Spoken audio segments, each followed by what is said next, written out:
Pomme droite.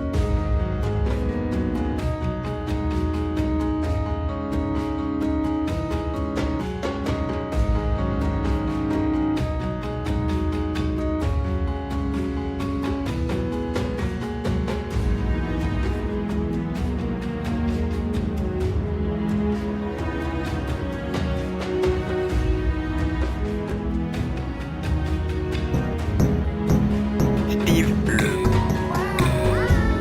le poisson Steve,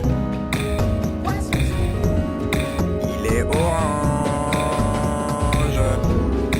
il a des bras et des jambes, le poisson Steve.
I love the new intro screen music. It's such a vibe, isn't it? Hello, everyone. Hello, hello. Oh, I just realized something. Hold up. I was about to ask why my chat widget isn't working, and then I remembered exactly why, because it changed the channel name. Okay. Good job, me. Think on. Hi, everyone. Hello, hello. Welcome, it's me, it's Ryuga, your Dragon Mage VTuber. Hello everyone, how's it going? How's it going? I should probably get shoutouts running. Let me get a shout out to Monologue first. Everybody definitely needs to go follow Monologue if they want awesome art. They're wonderful. Let me get a shout out for Silver as well. The Silver is awesome and also does amazing art. Let me get a shout out for because I saw them both earlier.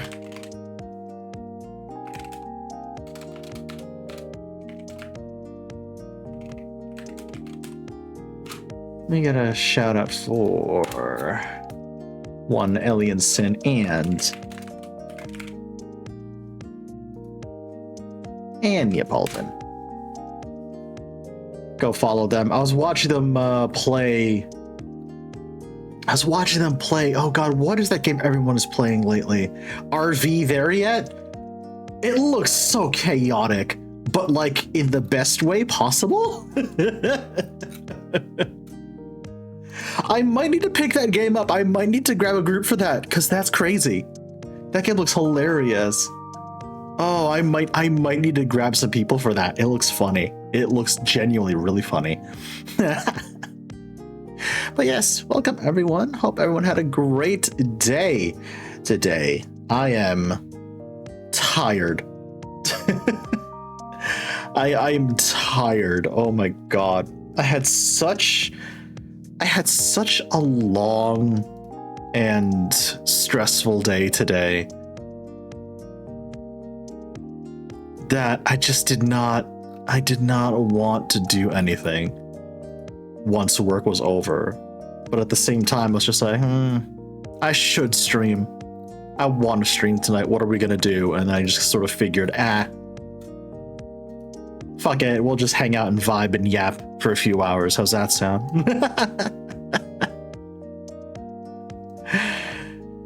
So that's what we're doing tonight. That's what we're doing tonight. Because tomorrow, oh god, tomorrow's gonna be another stressful day for an entirely different reason. Tomorrow's an entirely different day, entirely stressful day for an entirely different reason. Words are hard. For Americans. For a lot of Americans, it's election day tomorrow. Not a presidential election, but it is election day tomorrow. And I'm gonna get just a tiny bit political at the moment, but I don't need to tell you how bad things are in the US at the moment. I'm gonna try and go out tomorrow and just make sure that it doesn't get any worse. That's the plan. I'm gonna go out tomorrow and make sure it doesn't get any worse than it already is. Just good Christ. Hi Pip, hi Polly. I'm all right. I'm doing okay today. Just got out of work at the post office and I am spent. Gotcha. I hope you get some rest, Pip. I hope you get some rest. Oh, you did mail-in? That's good, Silver. Fantastic. YouTube breakouts? Excellent. Good. I'm glad people are doing their darndest to make sure. Hi, Lunember. How are you? Is that a 3-stream watch streak? Thank you, Lunember. Thank you. Mail-in by default. Oh, okay. I didn't know that, actually. I didn't know that. I'm literally like a 5-minute walk away from my polling location. And I guess Joe Hendry's gonna help me vote tomorrow, huh? Good timing, Lunembra. Good timing. But yeah, I'm literally like a 5-minute walk or so from my nearest polling location, so it's not that far of a stretch to get to where I need to get to. That's right. Eh? What am I missing here? Hello? Oh, am I missing? Oh. Right, hold on. I missed my fucking monthly sub goal. Wait a second. Yes, Pip, unfortunately they are, because this fucking country is weird. Because this fucking country is weird and I hate it. God.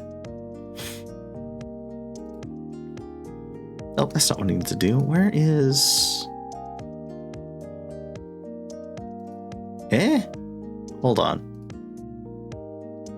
Did I break something? Oh no, I know why. Once again, I know why. Hang on. There it is. Boom. Now that should... Why is it so tiny? Hello? Oh my god, why is it so small? Can I... There it is. That's what it was. Okay.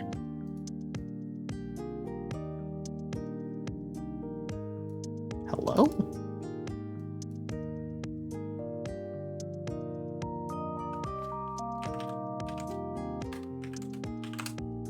Okay, maybe if I just resize it to look like everything's broken. Cool. Okay. God damn it. Ha. Ha. That's annoying. Neat.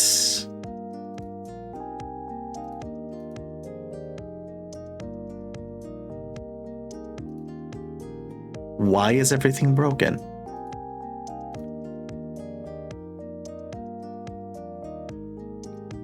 Hi, Delilah. How are you? Yeah, I'm trying to fix something, and what? Oh my god, where do I find to fix this? Hello? Because I just need to... I just want to fix why my... Oh my god, brain, please work for me.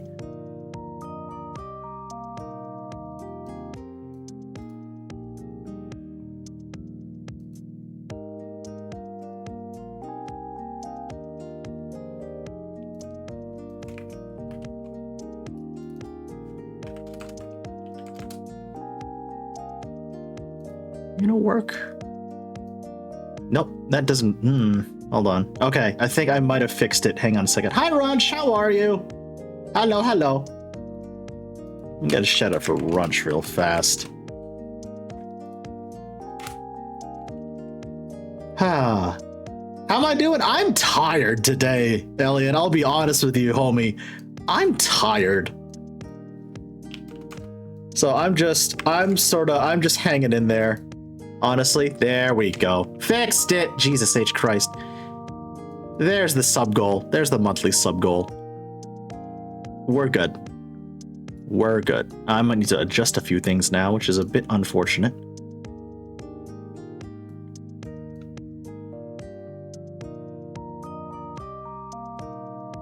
But yeah, I am fucking tired. Oh, God.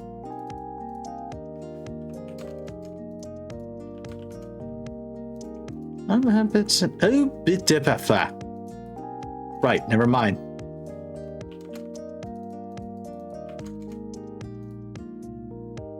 Ah.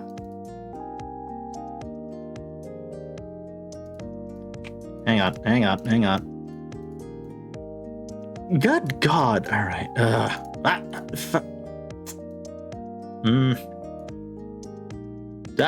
That's not ideal. I shouldn't have futzed with it. Now it's even more broken. But yeah, today was a long day. Today was a long day for me, so I'm just trying to take it easy a bit. Fucking.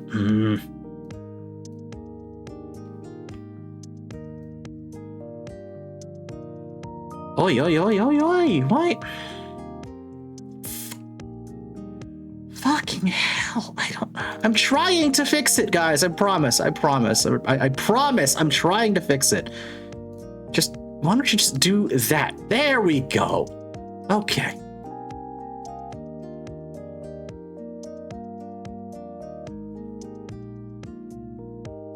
Okay, we're fine.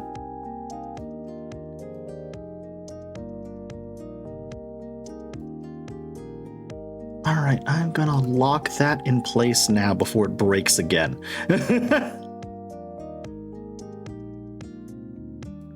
I'm gonna lock that in place again before it. Now I just need to fix a few more things. I am the best at doing this. Sorry. I should be just ignoring the problem and yapping, but I can't. I can't. I need to fix this before it drives me insane.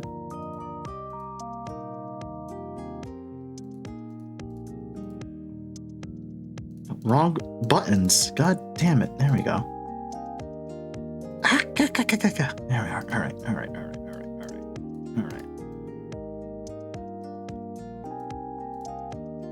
Good enough.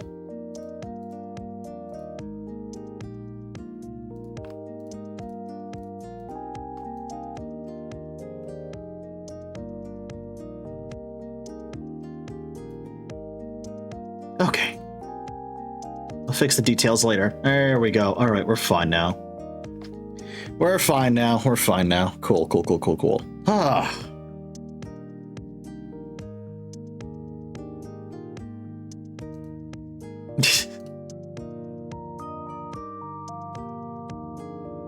That's the plan, Breakos. That's the plan. I had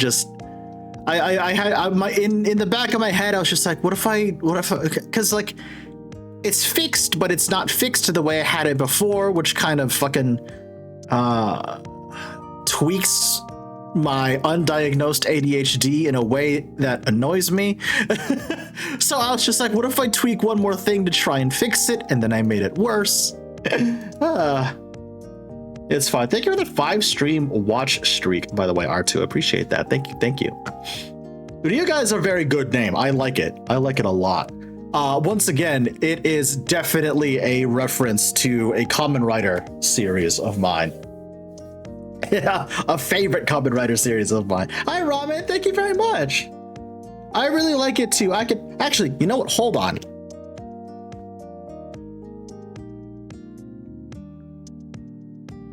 I can show off a bit more. I see. I see you're busted over here as well.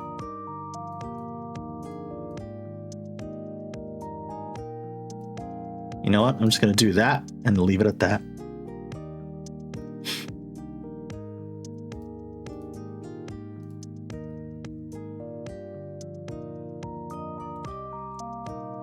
There we go. I'll give you a full turnaround of the model, which I very, very, very much enjoy. The design, the aesthetic of it is so nice.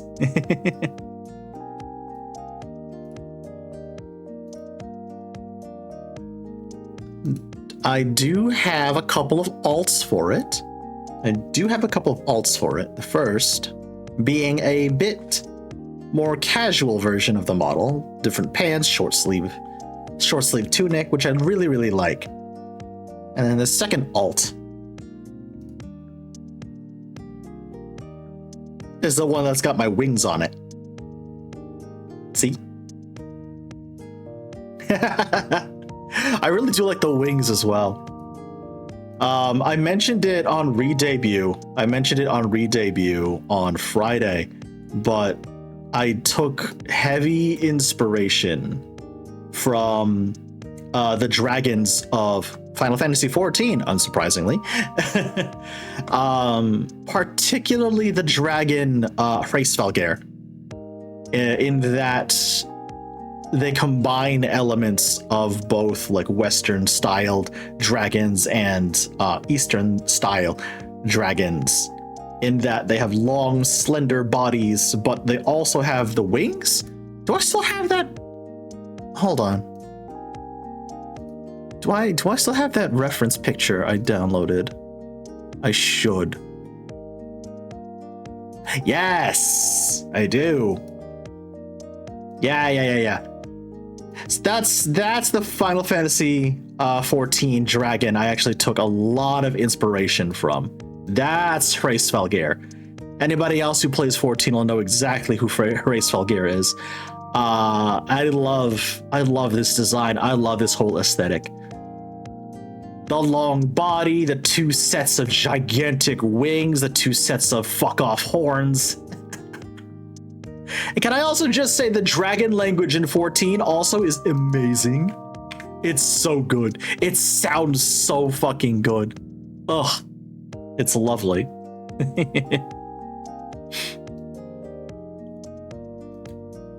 Today is the first day at my new job. Well, congratulations, Ramen. Heck yeah. I hope it went well for you. What was I saying earlier? Oh, right. I need to, because I was explaining the origin of my name. So the name Ryuga comes from a Kamen Rider series. It comes from a Kamen Rider series. Let me go find...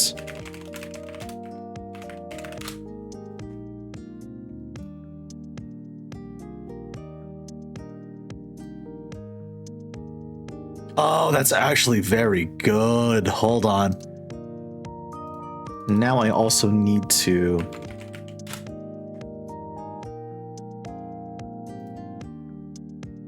Yeah. Good. I knew the Kamen Rider subreddit would have the exact images I needed. I knew the Kamen Rider subreddit would have the exact images I needed. Hell yeah, let's go. Excellent. Was this trending and stuff? Oh, nice. Yeah, the usual first day shenanigans then. I get it. So the name Kamen Rider Ryuga comes from the Kamen Rider series, Kamen Rider Ryuki, which Ryuki being the name of the protagonist Kamen Rider from the series, being the one in red right here, a heavily dragon-themed Kamen Rider. And the basic premise of this series is that it's basically a Kamen Rider-themed battle royale.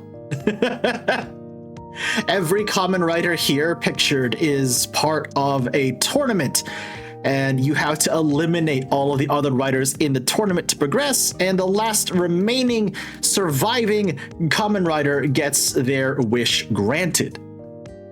And Ryuki, the protagonist of the series, wants his wish is to actually stop the tournament, to stop the other riders from fighting each other and to keep everyone alive.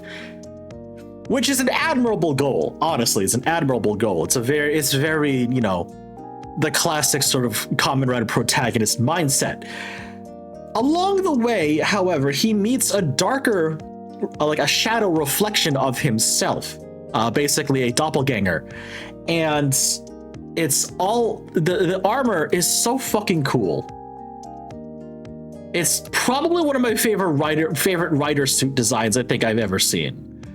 And his name, because he's a dark reflection of Kamen Rider Ryuki, is Kamen Rider Ryuga.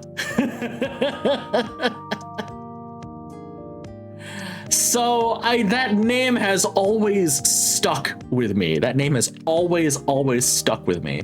So when I was thinking of a name to rebrand to, and I was just like, you know what? Wait a minute.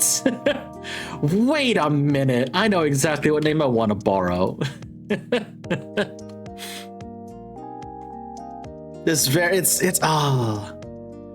I honestly highly suggest watching Kamen Rider Ryuki the series because it's really fun.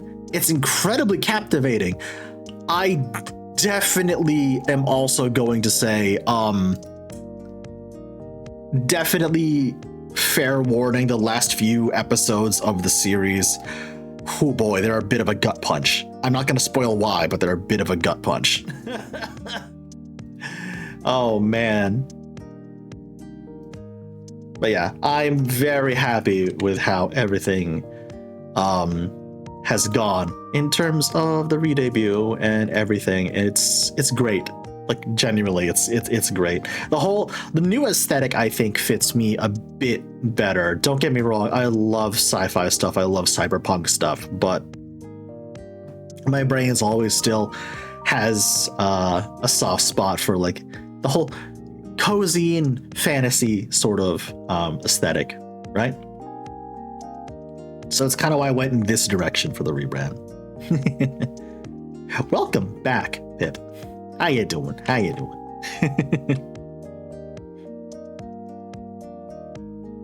Yeah, I hope everyone had a good day today. So if you follow me on Blue Sky or are on the Discord, I did a thing today. I did a thing today.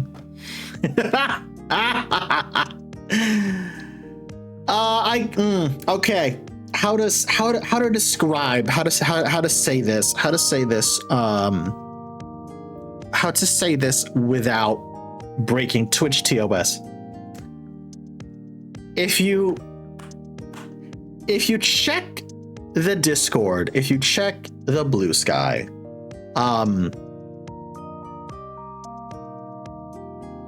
there's a certain post on a certain website. There's a certain post on Blue Twitch.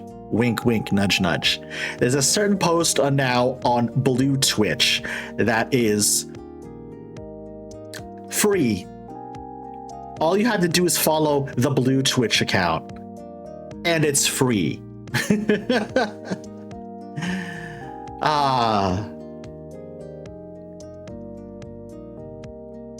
I'm gonna try and get some. I'm gonna try and get some of the some extra. What's it called? I'm gonna try and get some extra streams up on the Blue Twitch website. Because there's games I can play there safely that definitely would be frowned upon here, shall we say.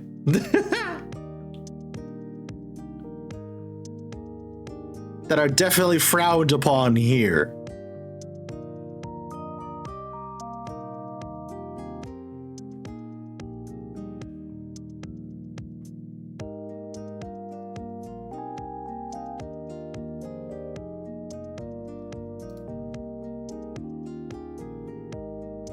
So yeah, the links are on my card page. If you want to hop over there and take a look.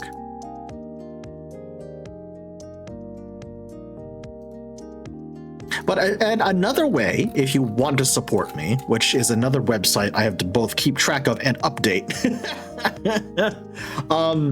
is the fact that I also have a Patreon page open, which is great, honestly. Because I'll be real, I could use some help.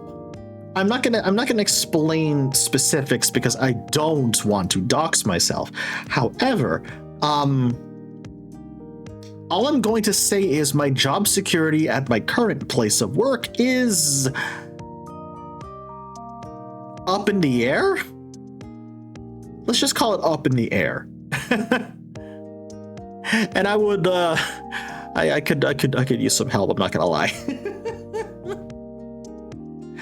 So yeah, if you want to support me through Twitch, that's perfect. You want to support me on Blue Twitch, that's good too. If you want to support me through Patreon, even better. Even better, because unlike Twitch, I don't think Patreon takes as much of a cut from their creators as Twitch does.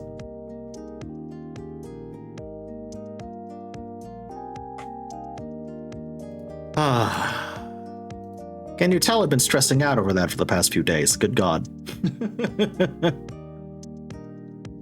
Can you tell I've been stressing out over that for the past couple of days? Holy crap.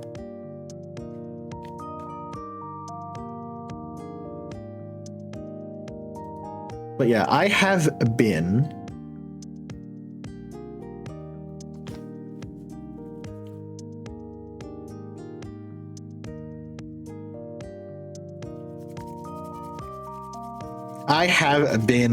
busy with things. I have been busy with things.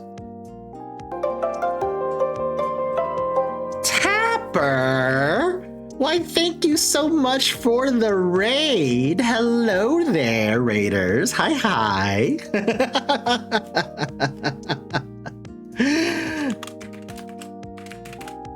Welcome to the Lair Raiders. Hello, that name's Chef Ryuga. I am a Dragon Mage VTuber. You've wandered into the lair today. Enjoy your stay. If you have to leave, if you have to raid and run and do a self-care, I totally understand, but definitely leave quickly before I shut the lair doors.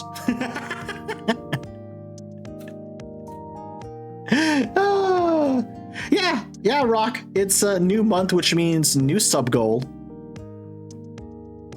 And we've already got 1 out of 15, which is even better. Welcome to the Chaos Realm. Oh my goodness.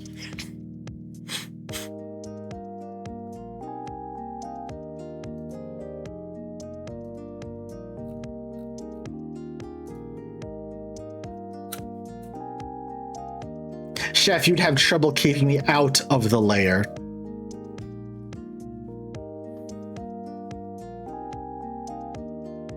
Pepsi, that's insinuating you'd ever want to leave in the first place. I know you, and I know you don't. So why bother fighting it?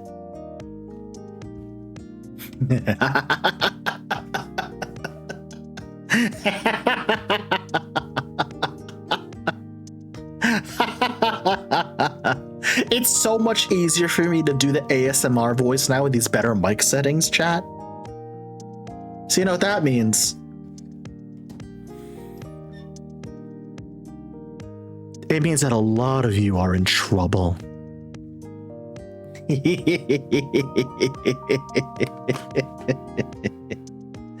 Ah, yes. Ah, yes.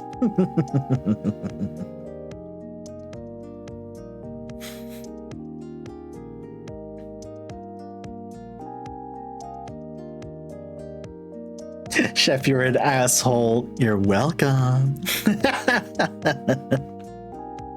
I do love this new model as well, because now it's so much easier for me to be flirty with this model. Right? It's so much, because all I have to do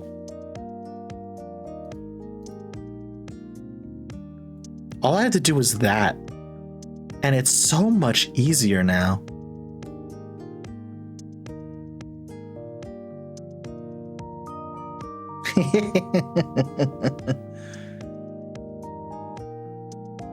See, when I set out to make this model, I really wanted something that captured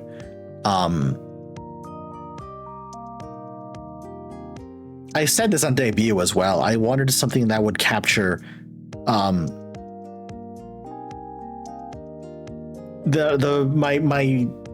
non-binary nature, I guess. I didn't want a model that looked overtly male or overtly female. And I think, honestly, I think I succeeded.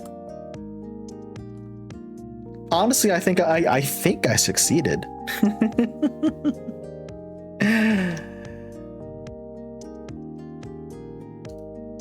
Exactly, Silver. Yeah. Like I told Ralphie, right? I told Ralphie, I told Comey, I told Choo Choo. I was just like, the new model, it looks really, really gender. And like, you know what? It does, and I'm so glad it does. I'm so glad it does. I just want to brush your hair and tie ribbons on your horns just for the heck of it. Okay, Rock, but also thank you. That sounds adorable.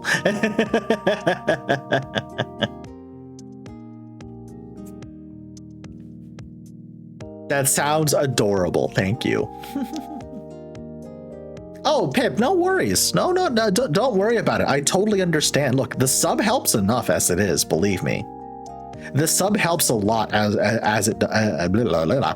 The sub helps enough at the moment, right? I do appreciate it. I really, really do appreciate it. You don't have to do any more than that.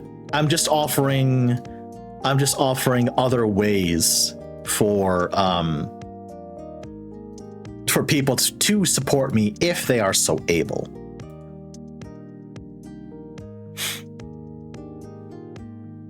Because like if you can't do the Patreon but you can sub, that's fine. Or hell, if you can't even sub, remember I do also have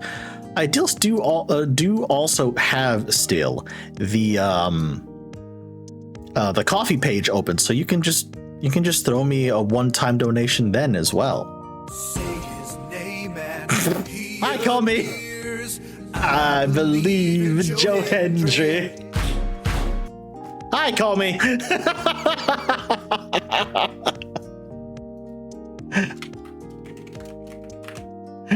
Oh my goodness.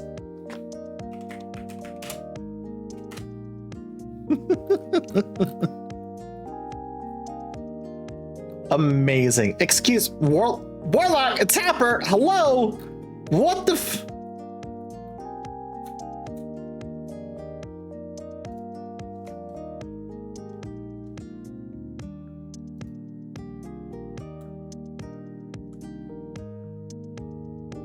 What do you think you two are doing?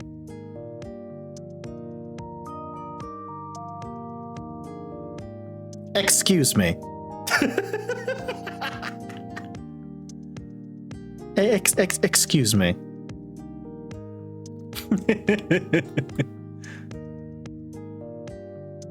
Oh my god. What you got on that throne, Ryuga? Well, a little bit less now that you struck silver. Thank you.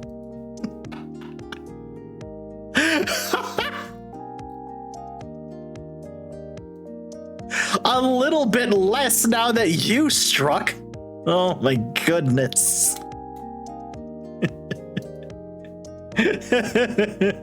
Help.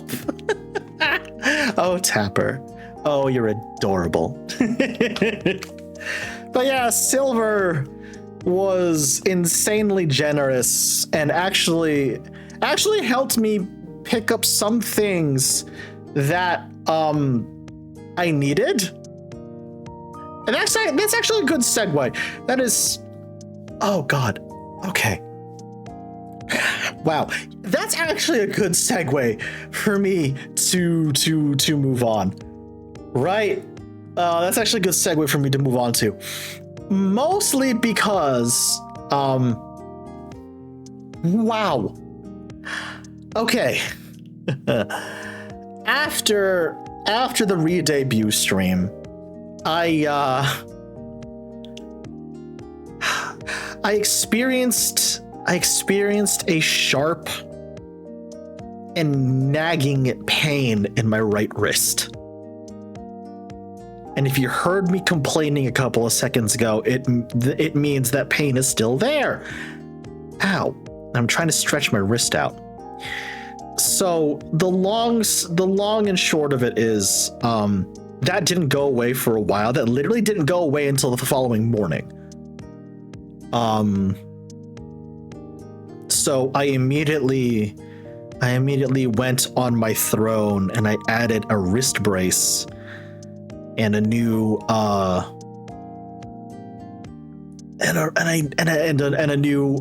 wrist pad for my desk. Because the last thing I want is for that to get any worse. So pinky finger side of the wrist are some exercises for the ulnar nerve, if it helps. Here's the thing, Silver. It's not on any of my fingers. It's on my wrist proper. Like it's on the wrist itself.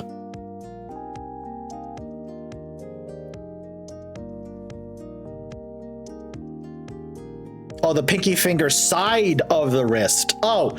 Ugh.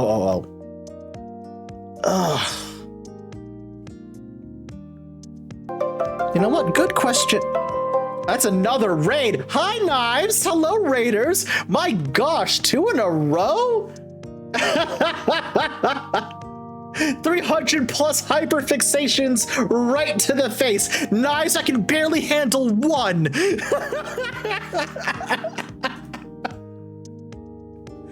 Knives, I can barely handle one.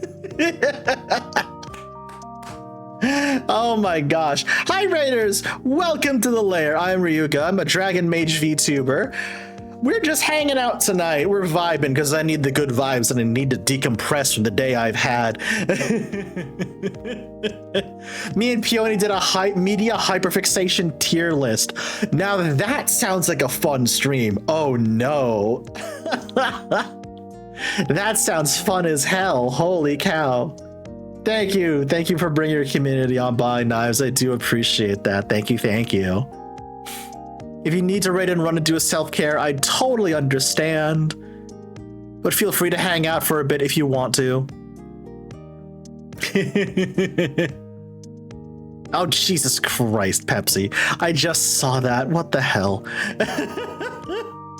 What the hell? Always happy to see you, and I'm gonna chill eat my Panda Express. Sounds like a good night. Have a good one, Knives. Thank you. Appreciate that. Enjoy yourself. I'll take good care of your community in the meantime. A funny happened right near the start of my stream. Ooh, what happened? What happened, Tapper? I'm curious. I'm curious. What happened?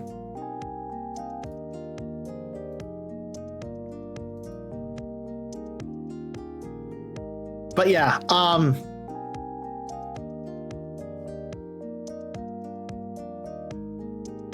ready for raid jump scares once I come back to streaming again. Note to self, raid Comey if they're live.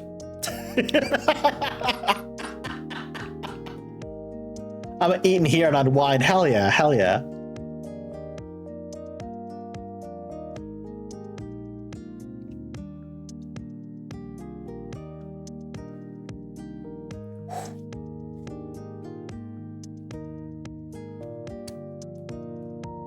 But yeah, thank you, Silver, for raiding the throne and getting me the things I needed, which was great. I actually just got an email from the company that makes the wrist brace that I had ordered. BB pins, yes, BB pins. Processing times are 2 to 3 weeks for in-stock products, which, you know what, that makes sense. I can wait for that, that's fine.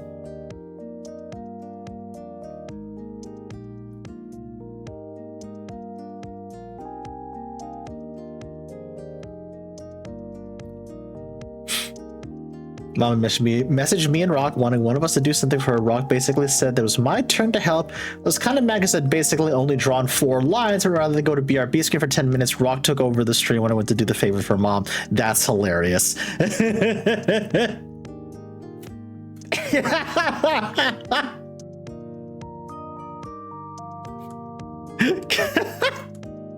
Call me if we ever do get a chance to meet up IRL. I feel like the very first thing you're gonna do is start shaking me, because I've built up a lot of those. You owe me a lot.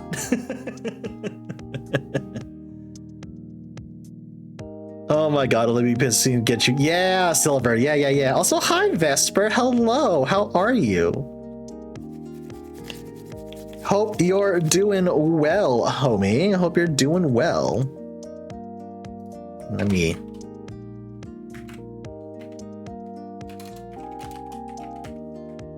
very quickly shout out the adorable bat. Oh my gosh. And actually, hold on, now that Sorry, I think I just got another email from Throne. 1 second. Oh, 2 of the gifts y'all got me have actually just been delivered today. Huh, okay. All right. Thank you. I appreciate it. But y'all are silly. Y'all are silly in the best way possible, but I appreciate it. Oh my god.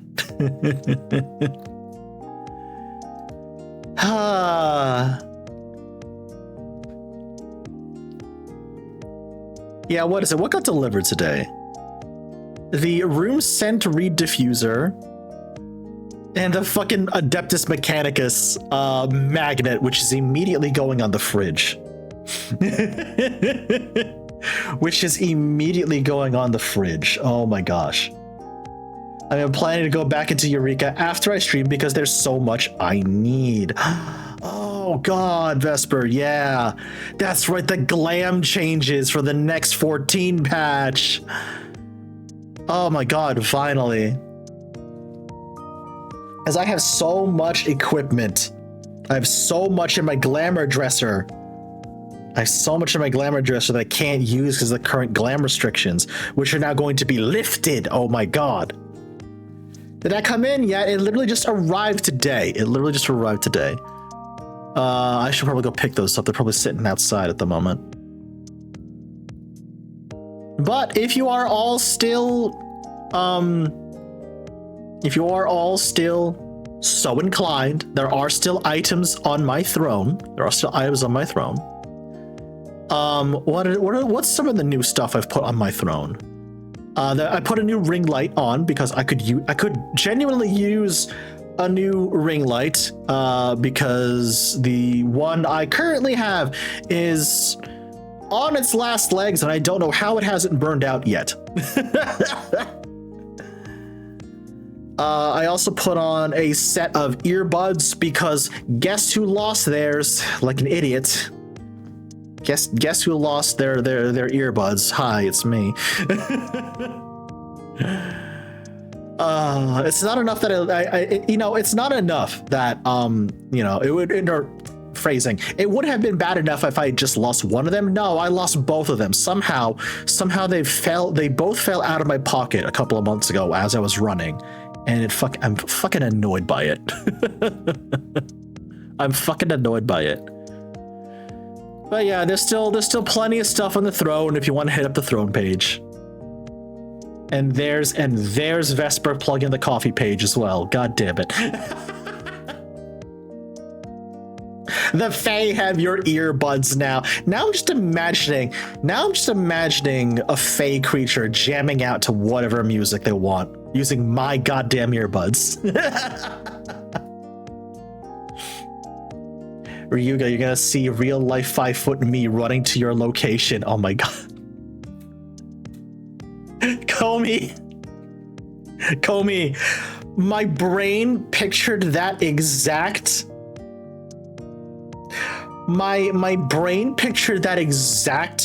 image and also immediately put Bakshin as you're running at me.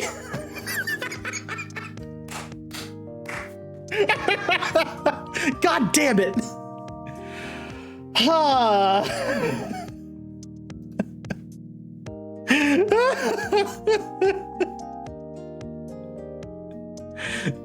The Fae could take me. I mean, what? A yo, Warlock, huh? The New Jersey Fair listened to Florence the Machine on your earbuds. That's funny, Vesper, because I was thinking they'd be listening to, like, I don't know, Bon Jovi or Bruce Springsteen. That's immediately what I think of when I think of this state. Goddamn. Says the Bon Jovi fan says the person that's been a Bon Jovi fan for their entire goddamn life.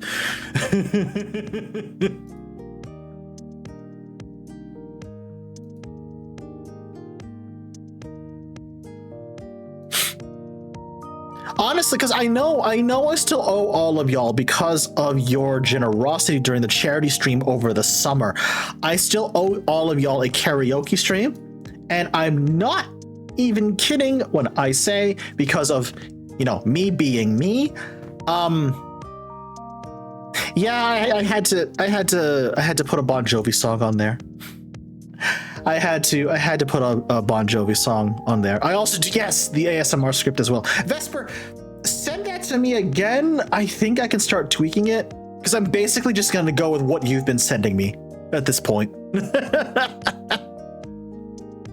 Also, I'm looking at my karaoke stream set list now, and I'm dating myself with a few of these songs. Oh my god. I am dating myself with a few of these songs. Christ.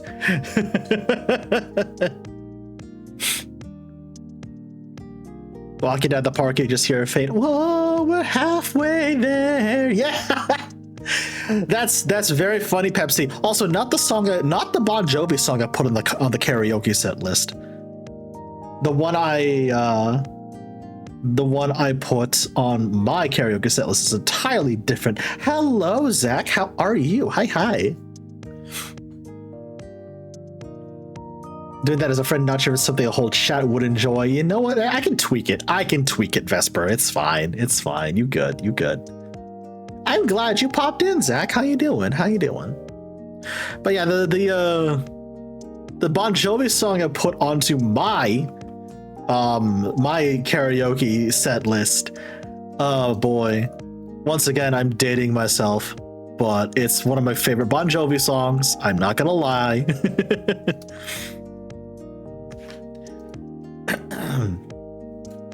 I'm not gonna lie. It is one of my favorite Bon Jovi songs. Shot through the heart, and you're to blame, darling. You give love a bad name. Like, genuinely, I fucking love that song. Genuinely, I love that song.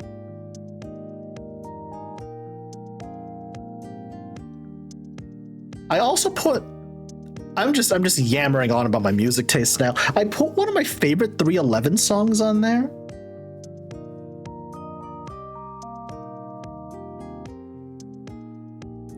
I put one of my favorite 311 songs on there, and I'm a little worried how people are going to react to it. I'm a little worried on how people are going to react to it because it's a love song, essentially. It's a love song. It's literally called Love Song. It's literally just called Love Song. It's literally one of my favorite 311 songs, though. Like, it's genuinely one of my favorite 311 songs. Like, I will sing that song in karaoke. I'll sing a lot of 311 in karaoke, but Love Song is one I probably gravitate to the most. Mostly because I've got a majority of the lyrics memorized.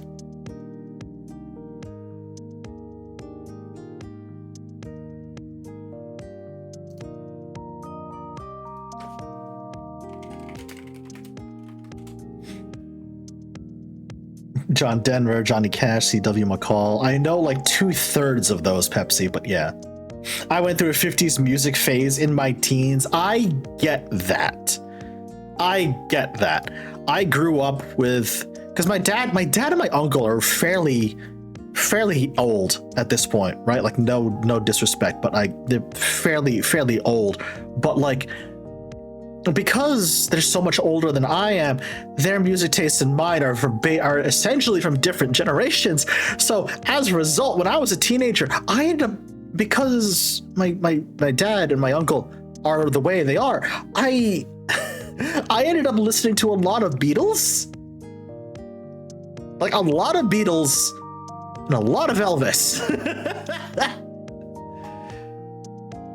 Because like, okay, this is going to sound so stereotypical, but it's true. Literally every family get-together we've had as a Filipino family has always and will forever include karaoke at some point. And if there's one thing I have learned about my family, they really love the Beatles. They really, really love the Beatles. Oh my God, they love the Beatles.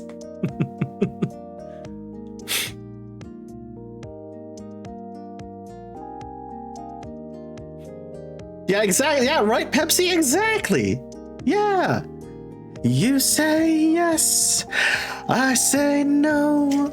You say stop, and I say go, go, go. You say goodbye, and I say hello.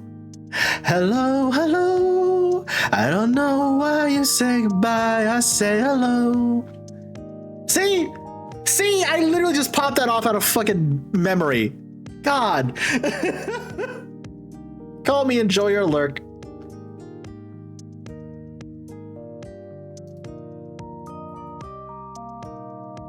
Every Sunday morning, my mom would put on a Moody Blues record, and I can always count on that band to help me chill out. Oh, Silver, that's adorable, actually. I like that.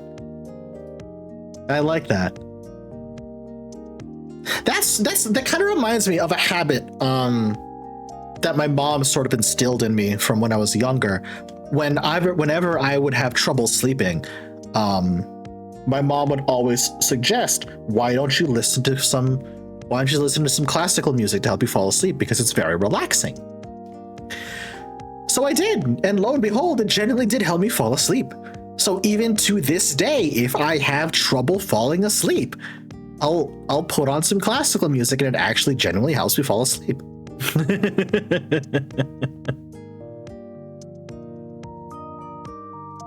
It's great. Honestly, it's great. God, I hope I didn't just turn people away with my singing voice. I am so self-conscious about my singing voice. Oh God. I think that's why I would have been so hesitant to do a karaoke stream.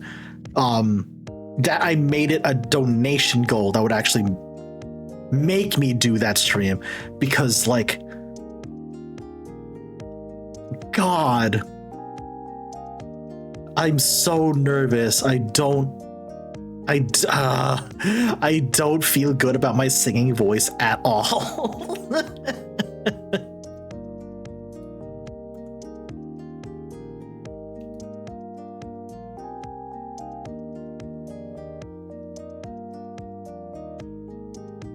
Oh, Pip, I appreciate that. Thank you. Thank you. I don't know. Maybe it's just a me thing. But I appreciate that. Thank you. Thank you.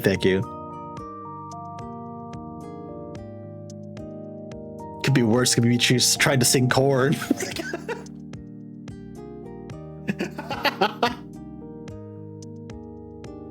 Sorry, you said that, and all the Korn memes immediately just started floating back into my brain. Oh God.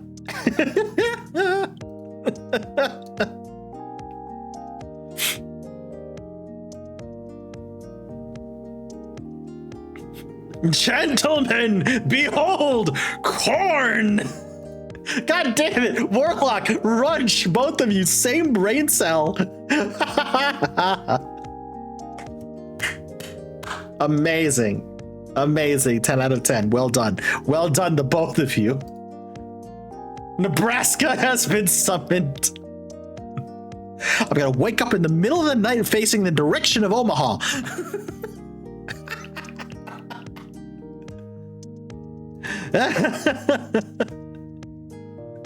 I don't know why, but that Dylan quote always gets me. That Dylan quote always makes me laugh. What happens if I bake all 5? I'm gonna wake up in the middle of the night facing in the direction of Omaha. The 5 secret cornbreads of Nebraska. Bake them all? Die.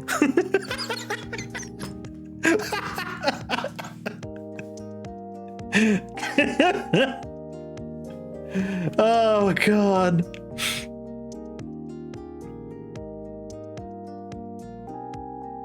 I'll admit to being self-conscious about my own singing voice, but I know it's not that bad. I just have something like stage fright, which is the main reason why I always turn down any suggestions and that I joined the church choir. Oh, I feel that, Tapper. I feel that. Years upon years ago, when I was still, when I was more, let's just say when I was more involved with church stuff than I am currently today, which is to say, not at all. But back in the day, I used to be so involved with church stuff that they would actually have me do readings on Sunday.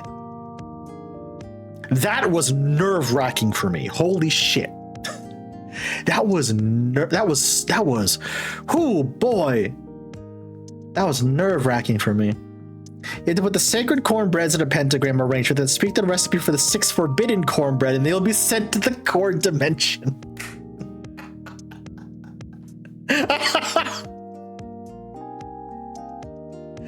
Is that like the Diablo cow dimension, but instead of cows that want you dead, it's corn plants that want you dead?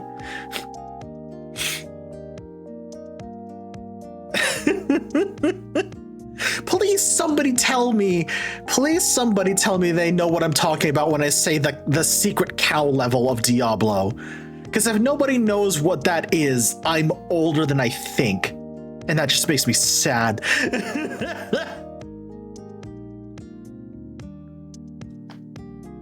Oh, good. Okay, at least somebody knows the cow level. Thank you. At least somebody knows the cow level. Thank you. Oh, God. I was worried there for a second. I was speaking to somebody a little while ago, and they had no idea what a floppy disk was. Which pained me. But then they made it worse because they said they had no idea what a VHS tape was. And then I felt my soul crumble. and then I felt my soul crumble. Ooh. Ooh.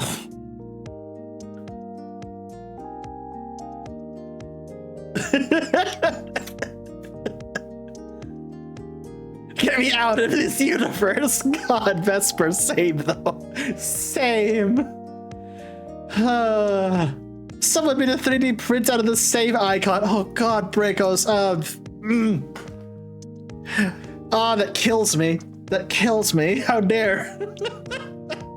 How dare. Christ. This is bad enough they didn't know what a frickin' floppy disk was, and then they were just like, yeah, my dad keeps mentioning something about like a VHS tape. I don't know what that is either, and I'm just like, my bones. They asked me what a VHS tape was, and I immediately aged 10 years. Yeah, Pip, same. Yeah, Pip, same. Oh, God. Did you ask if they knew what the pound symbol was? No, I was too busy dying.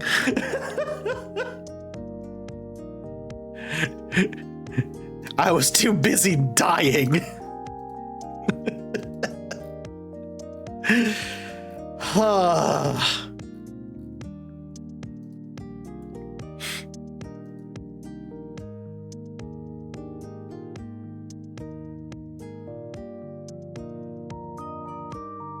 No kids I volunteer for knows about DVDs anymore. Oh, Jesus. I feel like the apprentice to the old wizard and trust with the knowledge that this stuff spells old fucking tech true. I too have been busy trying to keep my organs functioning. No, if you really, I feel like nowadays, right? Honey, Walnut Chip is forever peak. Oh, fuck yeah, Knives, let's go. I don't know. I feel like nowadays, if you really want to gauge how old people are on the internet, ask them, at least in my knowledge, ask them if they know what a cassette tape is. Ask them if they know what a cassette tape is. Because I have had people ask me, what is a cassette tape? And then I disintegrate into the ether.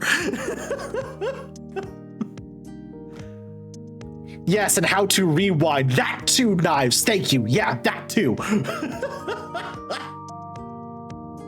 God. The real age test is the game show Supermarket Sweep. Oh, God. Oh, God.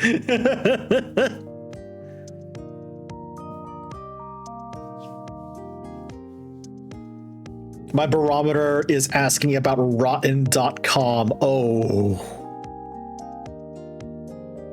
God. Have you seen Hollywood Squares? Oh Lord, Vesper. You know what, Knives? Yeah, I do remember that. I forget what the name of it was, but I think you're right. Yeah. Oh, Silver, I remember Legends of the Hidden Temple. I love Legends of the Hidden Temple. Oh. That I always want to. Legends of the Hidden Temple and Guts. Please tell me somebody remembers Nickelodeon Guts.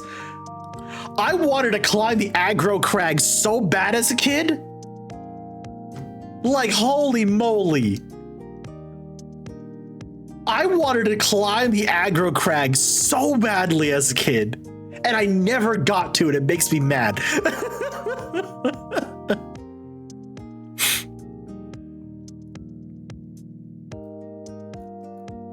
God, it feels like a missed opportunity that I never got to climb the aggro crag. God damn.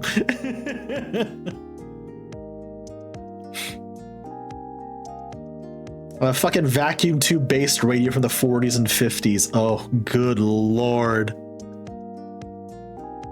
That is wild, Pepsi. That is wild. I used to be obsessed with this show on the... Oh, God. Where is... Hold on. What is that?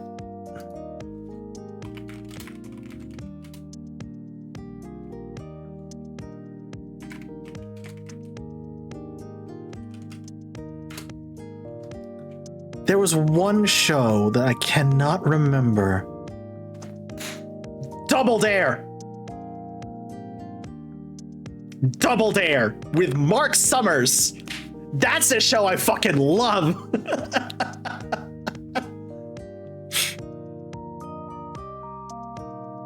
Oh, Double Dare was great. Silver, are you talking about American Gladiators?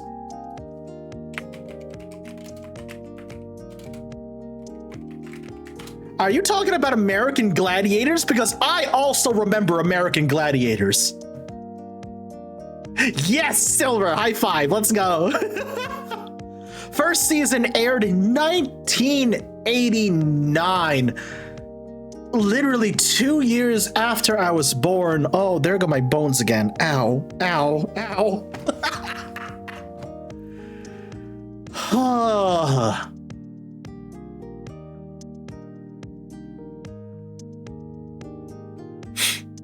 Good God, yeah, American Gladiators, when where the gladiators on the show had names like Turbo, Ice, Laser, Gemini, Thunder, and Thor. Oh my God, they really weren't trying at all, were they? Man, 80s programming hit different, y'all. Holy shit. 80s programming hit different though. Jesus.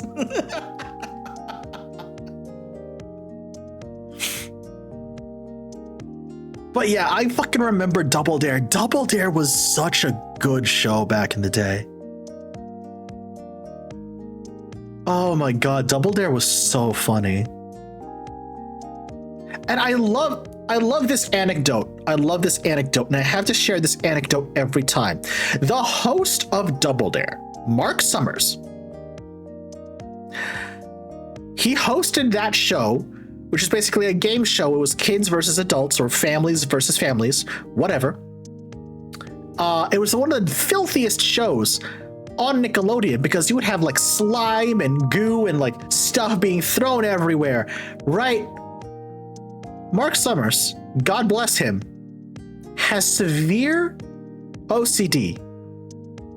Meaning that the man who chronically had to keep everything in a certain order, in a certain place, hosted one of the most chaotic shows on television.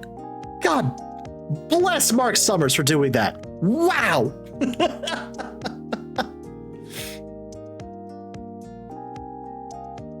God bless Mark Summers. Holy cow.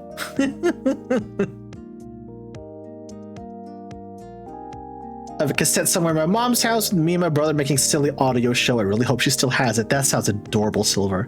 Sorry, Tapper, what did you say about cassette tapes? I went on a tangent and I might have missed it. I'm sorry. I went on a tangent and I might have missed it. Rock and I used to record some random shit when we were about 4. Dopey threw the hill is rent free in my brain. I don't remember which one of us said it. That's hilarious. Oh my goodness. That's so funny.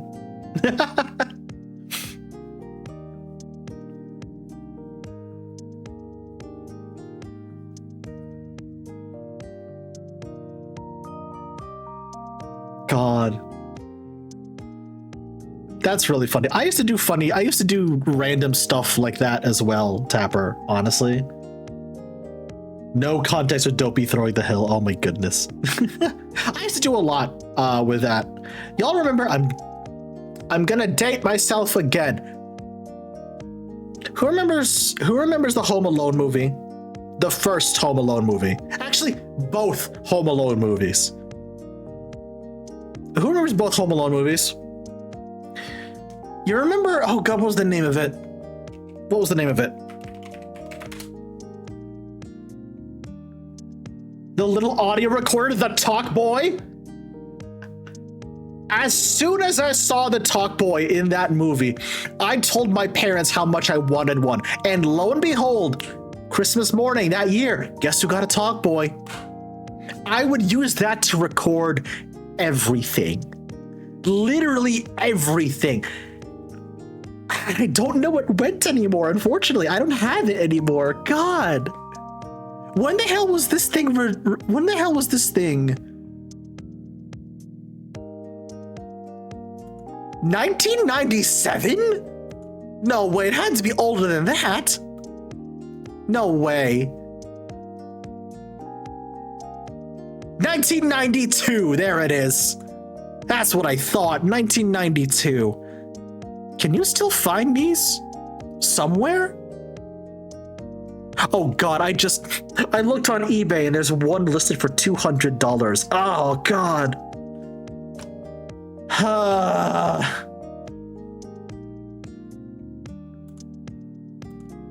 You know, the worst part is I'm kind of tempted to throw a bid on that. I shouldn't, but the temptation is there. Christ. Ugh. Reasons why you emulate that. Yeah, fair. Fair, Vesper, fair. God. Side note, chat, because I've been going on a tangent after tangent. I looked at the Twitch channel today. Chat. We are 7 followers away from 700. What the fuck? We're 7 followers away from 700 followers? What the hell? When did that happen? That's a lot of people. Yeah, I'm aware. I am aware, Silver. My gosh. That's crazy. That is crazy. Another random way of finding out how old someone is to ask them, what's the first movie you remember seeing in movie theaters? You know what, chat?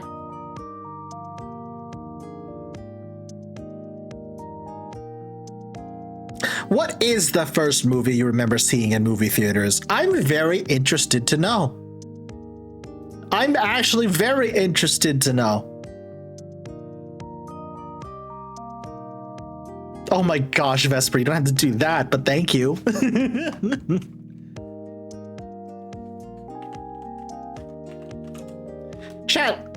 Here's a fun exercise for you. What was the first movie you remember going to the theaters to see?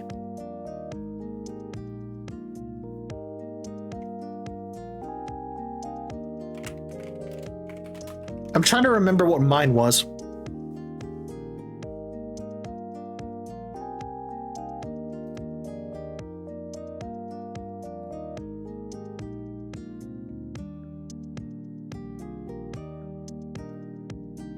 I'm trying to remember what mine was.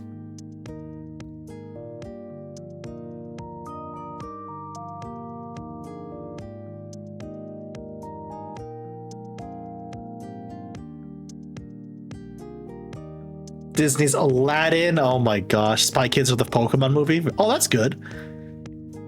Not sure. I do remember seeing The Lion King, the first Power Rangers movie in theaters. Oh god. Silver. Okay. First of all, yeah, I think I saw the Power Rangers movie as well. Definitely was the first movie I saw in the theaters. But Silver, guess who has a VHS copy of the OG Power Rangers movie? Oh god.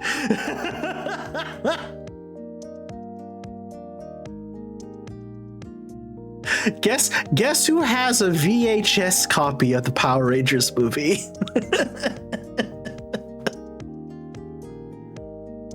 I still got the orange Rugrats VHS. Oh my goodness.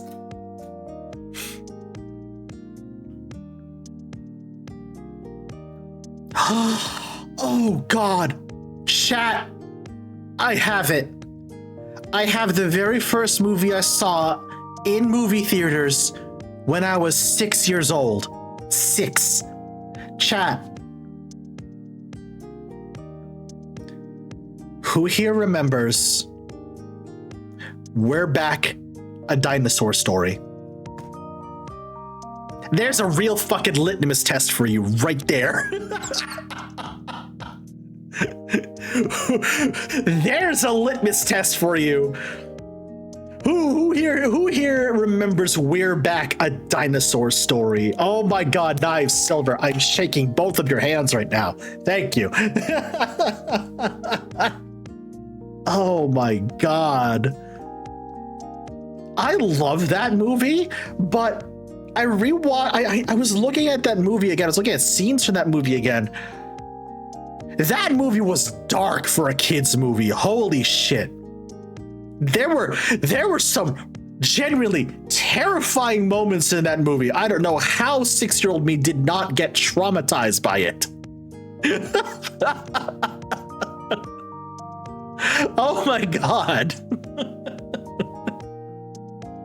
Like, you remember, I forget, what the hell was the villain's name in that movie?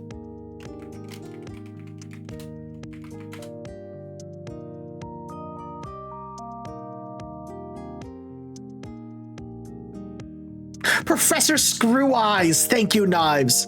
Okay, so you remember how Professor Screw Eyes gets, how he gets his comeuppance in that movie, right?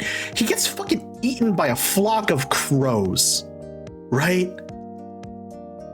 I don't know how 6-year-old me didn't run out of the theater screaming. Like, genuinely, I don't know how they got away with that in a fucking kids movie, but they got away with that. Oh my god.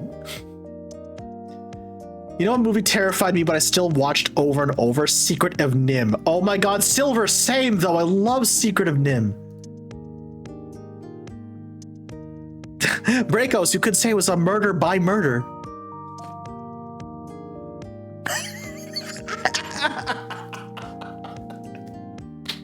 Hi-oh. Also, hi Soul, how are you? Hope you're doing good. Hi.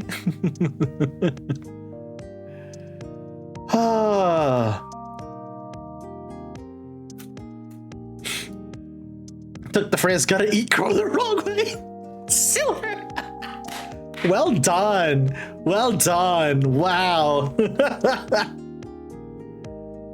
Oof. Sorry, I'm making sure to stretch my wrist now, just to make sure that that doesn't happen to me again tonight.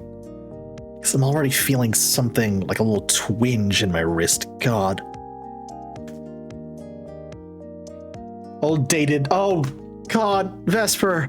I remember when the internet loved those jokes in Soviet Russia. Christ, I remember the internet was literally nothing but those jokes. God almighty.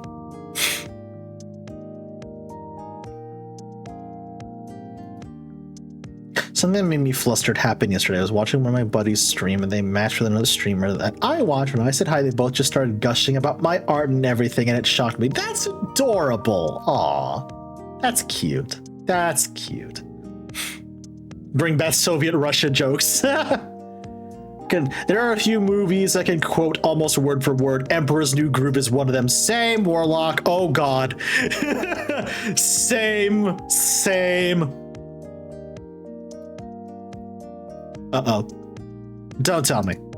We're about to go over a huge waterfall. Yep. Sharp rocks at the bottom? Most likely. Bring it on.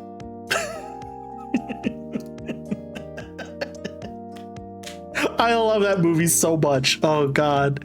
I love Emperor's New Groove so much.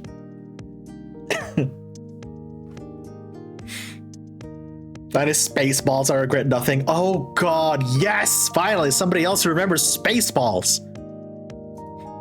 Spaceballs, the flamethrower. Sir, she's gone from suck to blow.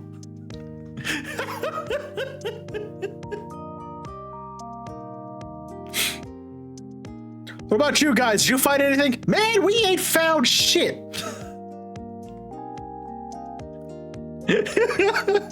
You idiots! You've captured their stunt doubles!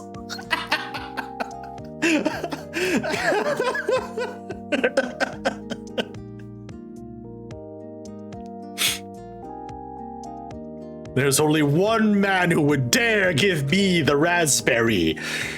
Lone Star. I can't make decisions. I'm the president. Who makes the combination 1, 2, 3, 4, 5? It's like 1, 2, 3, 4, 5. It's the same combination as my luggage. See, y'all got me going on a fucking tangent now. God. I'm surrounded by assholes. Keep firing, assholes.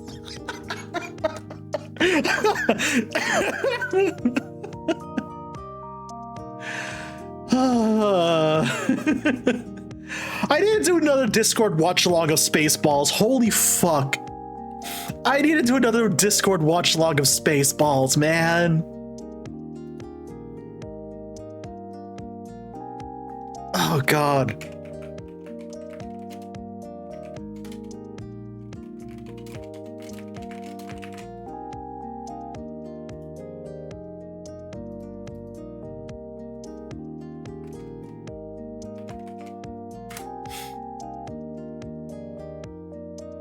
When will be now? Soon. Like, now, sir. Now? You just missed it. When? Just now.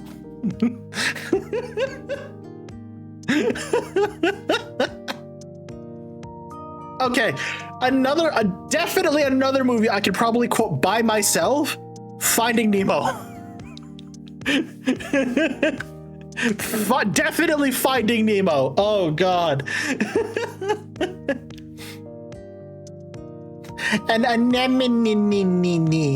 Anemone. All right, kid, don't hurt yourself.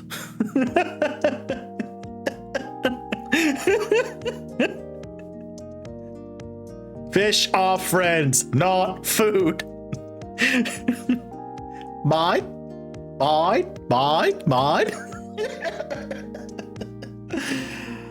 my God, I love Finding Nemo so much. Oh lordy.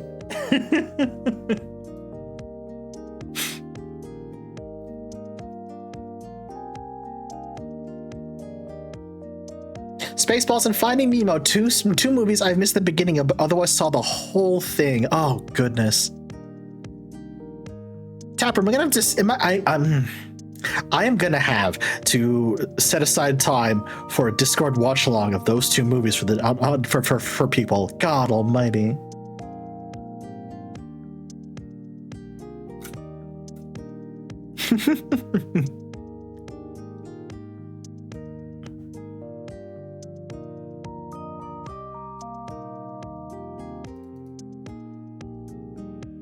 That'd been the coolest piece of information I've ever gotten about that book. It was a kid's book because beta audience wanted to. Oh, true. The sequels were beta my mom's existence for a good year. Oh no. Catch my comment about childhood video game. Ooh, hold on a second. I don't remember my first childhood movie, but I do remember my first childhood video game, the OG Lego Racers. Dang! Oh, Pip, that's awesome. Holy cow. I remember that game, actually. I remember that game. Yeah. Hey, Thunder, what's going on, homie? Yeah! It wasn't just a re-debut, it was a bit of a rebrand as well. How's it going, homie? How are ya? I can spell my friends' usernames, I swear to God. There we go. There we go.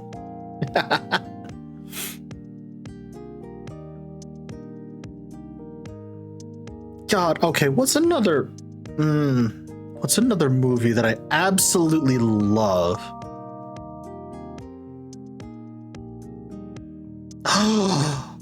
Hey, chat, new litmus test for you. Chat, new litmus test for you. Who here remembers Muppet Treasure Island? Because, oh God. I love that movie. Unironically, I love that movie.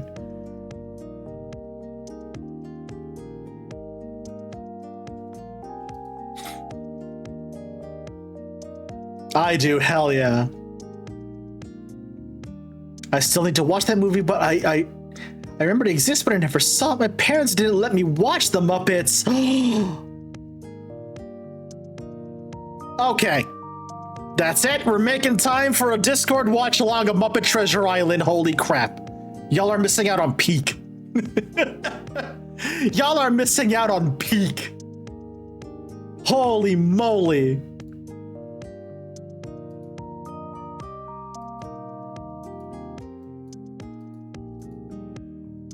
Oh my goodness.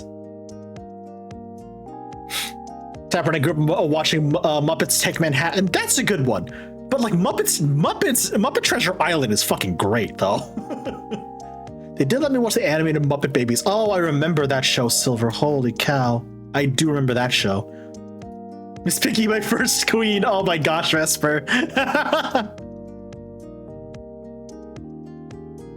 What movies do I have on my computer that I can probably show the Discord? Oh my God, I have the Iron Giant on here. Oh no. Oh, if I wanted to make Discord chat sad, I could just show you the Iron Giant. Oh no. I want to be the artist dude from Iron Giant so bad. Aw, now I am him. Yeah. Oh God, Thunder, how dare you? But for real though. Oh gosh, what else do I have? Oh, somebody in chat mentioned Secretive Nim earlier. Guess who's got Secretive Nim? Oh boy. I love this movie. It's traumatizing for some children, but I fucking love this movie. Oh God.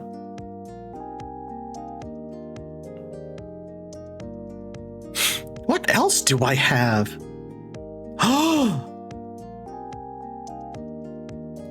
No way. Chat. I think this is one of my favorite childhood movies ever. I had the Brave Little Toaster. I have the Brave Little Toaster on this computer. Oh my God, I love the Brave Little Toaster. Holy cow.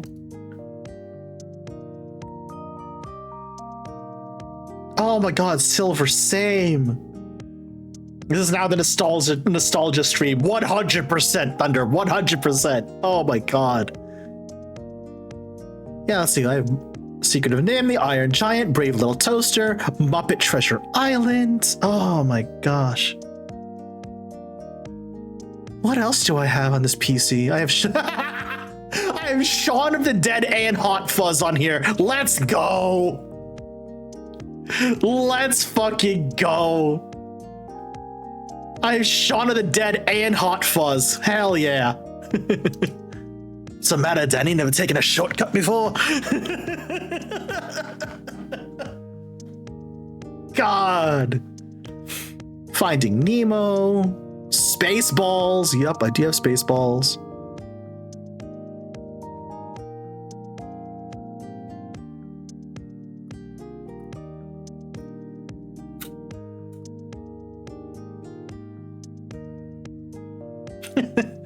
What else do I have on here? I have...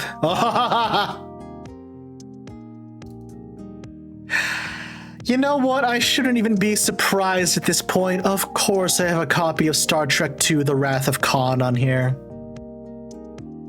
Literally one of my favorite Star Trek movies. Oh my god.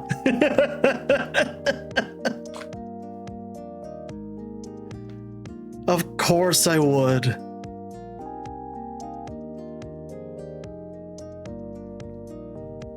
Do I have? I have all three. Oh. Are these the extended editions? I have all three extended editions of the Lord of the Rings movies. Christ. Yup, they're like 3.5 hours each. Oh boy. They're like 3.5 hours each. Oh, dang. Hey, those on DVD? Nice. I think I'm gonna check my DVD pile. I think my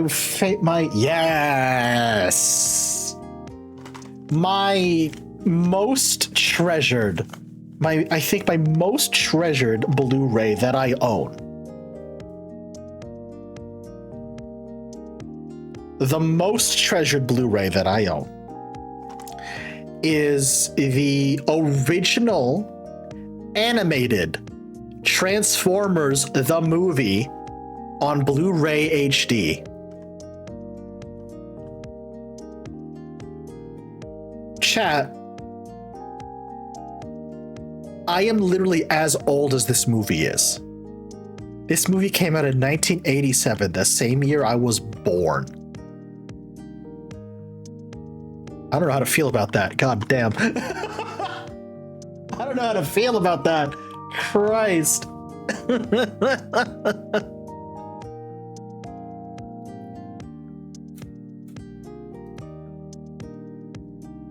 You go, G-San. Oh, thanks, Thunder. I appreciate that.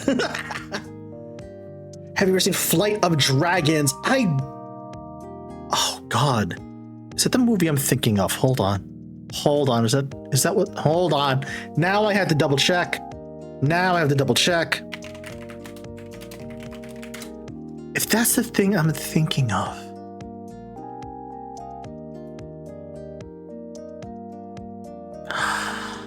Oh. I remember hearing of this movie. I don't think I've ever watched it. I definitely remember hearing of this movie, though, yeah. Because this looks familiar to me.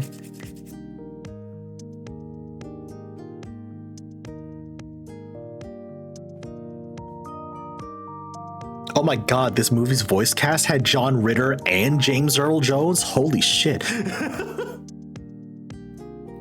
Wow.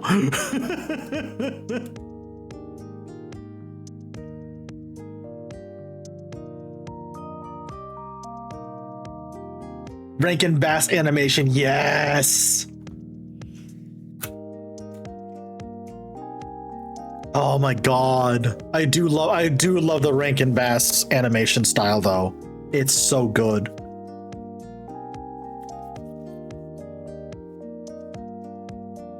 I've seen Brave Little Toaster once, but recently when I was reading about it again, started talking of a scene that I had no memory of. And then I looked up the song that went with that scene, and the decision I came up with was that our babysitter didn't want us to see that particular scene. The song for that selection was It's a Bee Movie. If you remember that song, you might be able to guess why an adult want to keep a small child from seeing it. Ah, yep, no, that makes sense. That entirely makes sense why they didn't want you to see it then, Rock. Yep, uh-huh. Makes sense. Makes sense. Makes sense.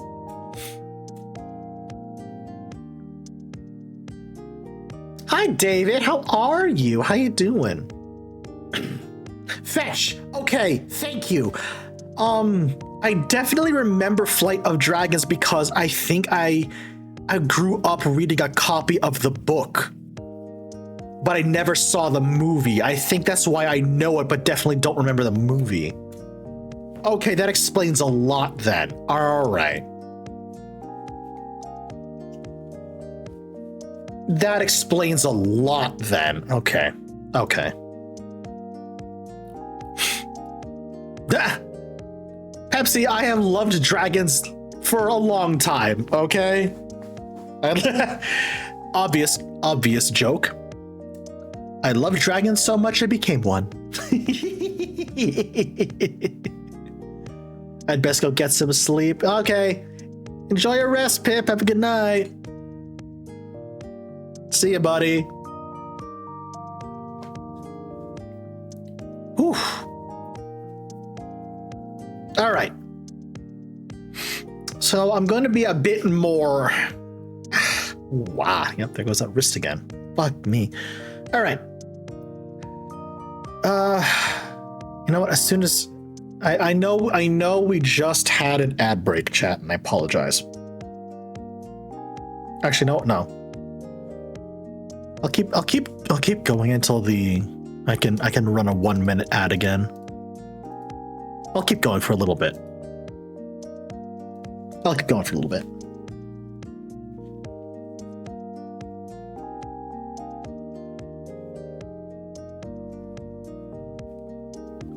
Oh, I did see that, Silver. Thank you. You can probably tell because hand tracking is picking it up. It's my right wrist specifically. That's given me an issue lately. You say goodnight, but it's actually midday. I just work at dark 30 shift. Oh damn, entirely understandable. Do get some rest when you can, homie. Yeah. I will definitely also check that out, Silver. Thank you very much. I appreciate that. Thank you for sending that to me. Rescue Pitbull is doing well. I'm glad, David. I'm very glad.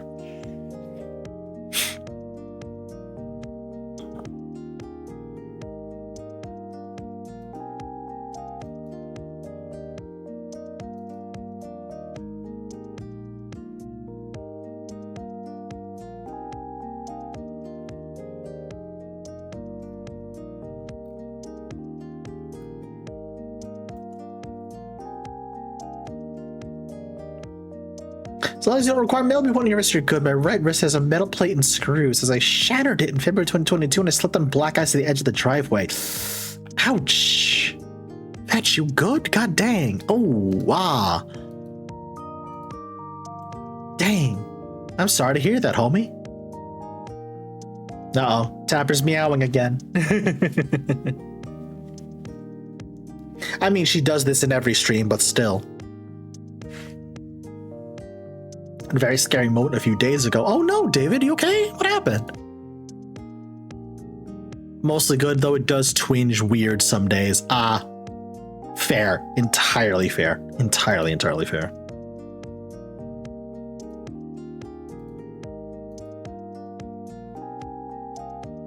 Enjoy your lurk, Rock. Enjoy your lurk.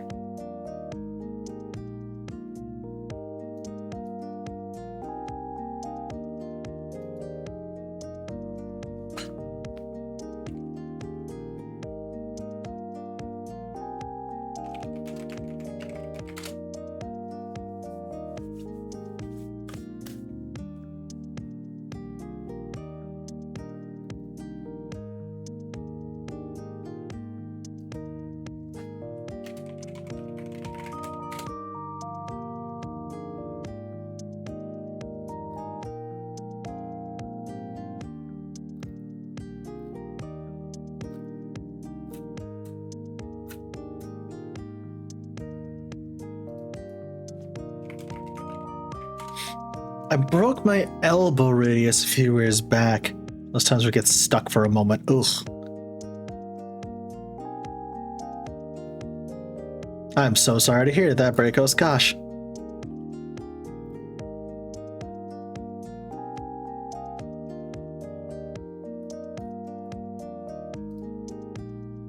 Okay, I had a seizure. Fell my right side, messed up my right pointer finger and wrist. Oh my gosh, David, I'm so sorry to hear that. Oh.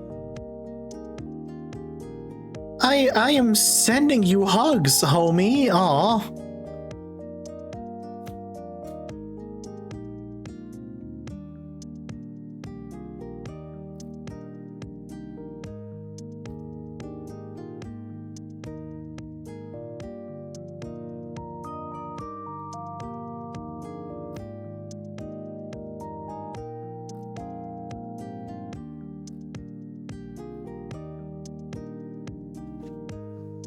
Got like 6 weeks off from the job I hated, so I call it a draw. Okay, you know what, Bracos? That is a good trade-off, honestly. Yes, that's a good trade-off.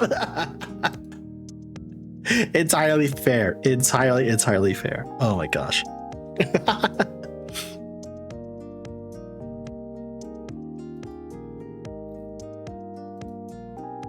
I kind of have like no structure for stream tonight, so I'm just sort of playing it by ear. We're just sort of doing whatever. I'm glad y'all are kind of okay with that, because I just need to decompress tonight. I just need to vibe and relax. And I'm glad y'all like that, so thank you. I'm glad y'all are okay with that, truthfully. Hyperfixation stream, it do be like that. It do be like that. Unironically.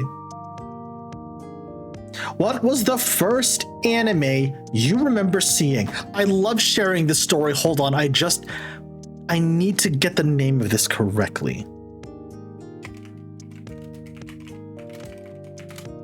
Hold on a minute.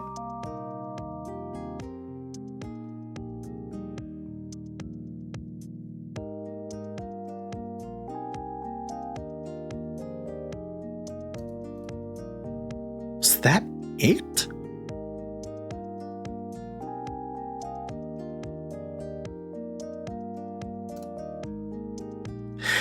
You know, that checks. That checks for the time I would have taken a vacation to see family in the Philippines. Because if this was airing on TV at that time, then that is definitely what I saw. Okay. Oh, Zayram the animation. Oh, that's so good. That's such a good one, Silver. Okay. So, I love telling this story. It was, I think, one of the earliest times I accompanied my parents to a vacation to the Philippines. It probably was around...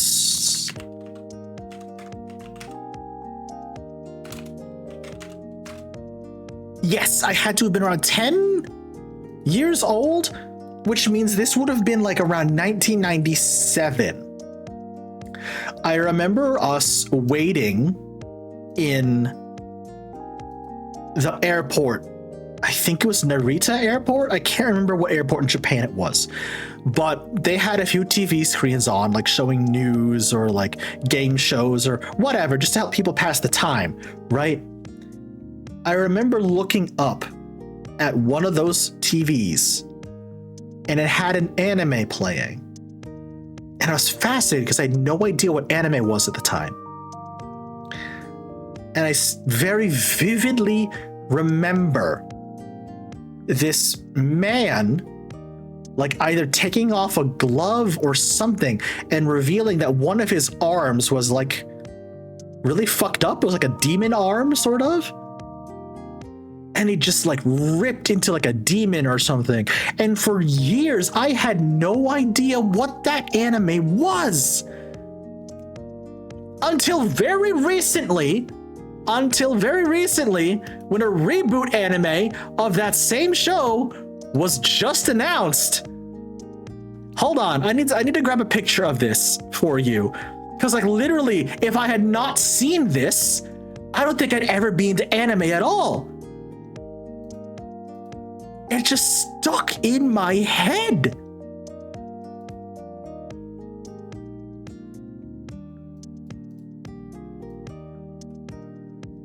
Jikoku Sensei Nube, Hell Teacher Nube.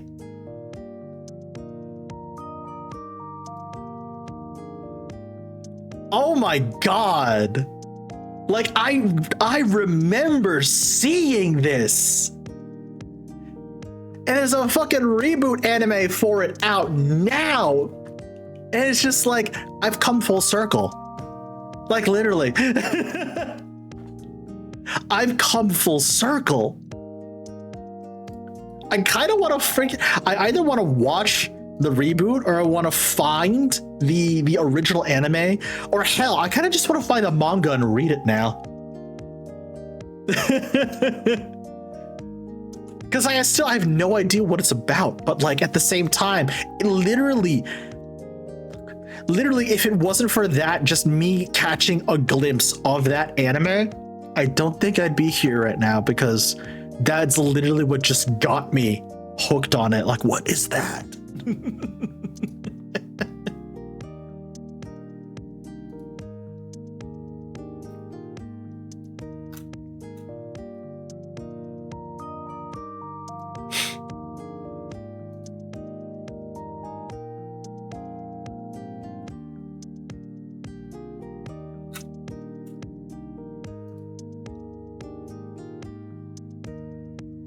Oh, nothing broke except my dignity. I'm glad you're okay, Pepsi. I'm glad you're okay. Oh, Fetch, what are you talking about? I'm 38, homie. I turned 38 on Friday. Sorry, Thursday. I'm below 40, if that's what you're wondering. But yeah, I turned 38. Oh god, I'm almost 40 years old. Oh boy. Huh.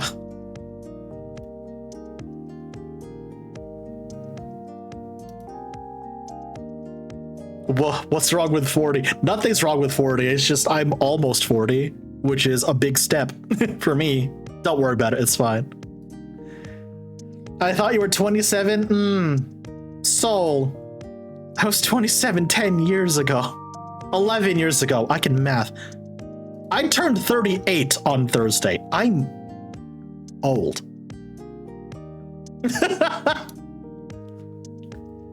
I'm old. I know most VTubers don't like to hide their IRL age, but you know, I started as a face cam streamer. People know how old I am. I've never really hidden how old I am, and that's just gonna be something I keep doing. Yes. Hi. I am 38 years old.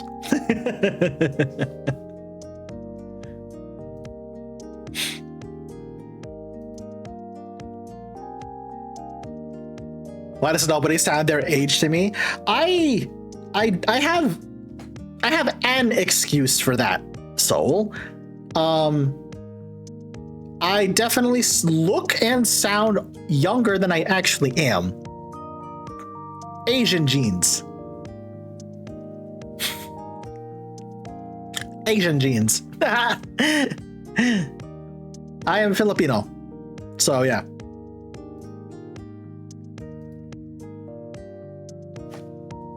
I like to call it the Asian fountain of youth, or oh no, even the one Comey put into my brain is that Asians are the fae of humanity. That one I have to remember because that one's really fucking good. I'm gonna use that from now on. Asians are the fae of humanity. It makes sense. It makes sense. Like, god dang.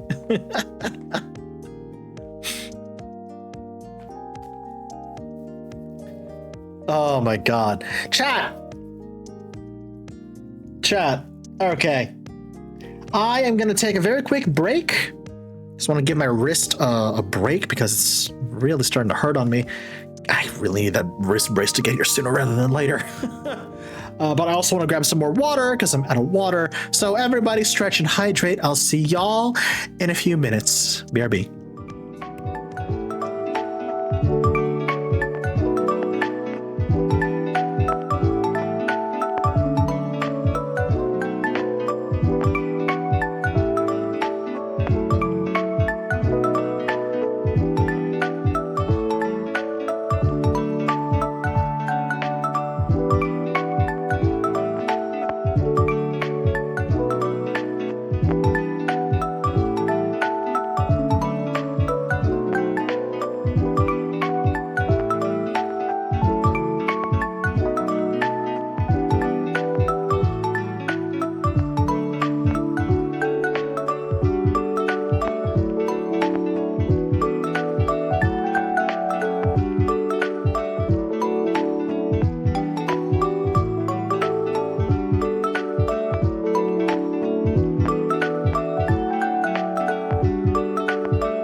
Hi, chat. We're back. Whew, hope y'all had a good break. Sorry for dipping and having to run ads there for a little bit, but I needed to make sure that I would be okay to keep on streaming. And you know what? I am.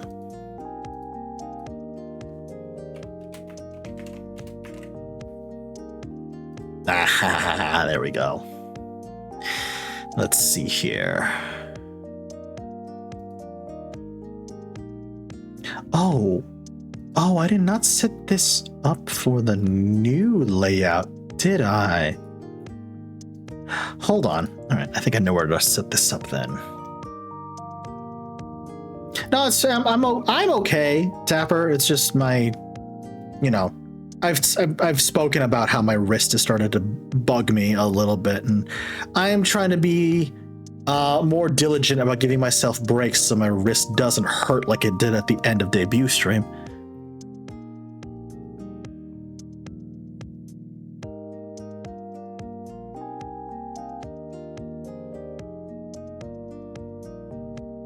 Talking about getting old, I stood up during the break and my knees did their best Rice Krispies impersonation. Whoa, yeah, been there. Know what that feels like. God dang. Hoofa.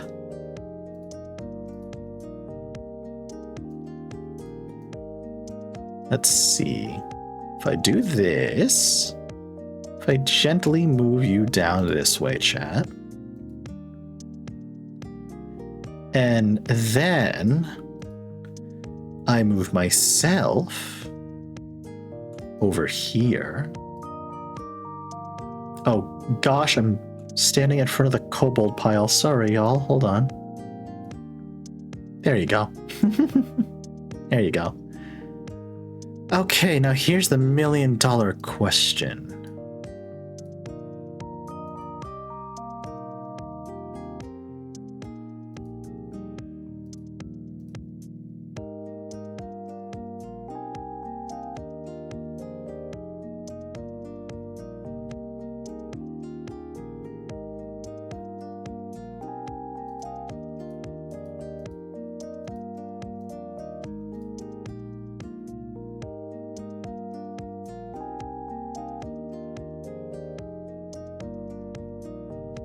$1 million question. Who wants to date a dragon mage? Chat, submit your date ideas.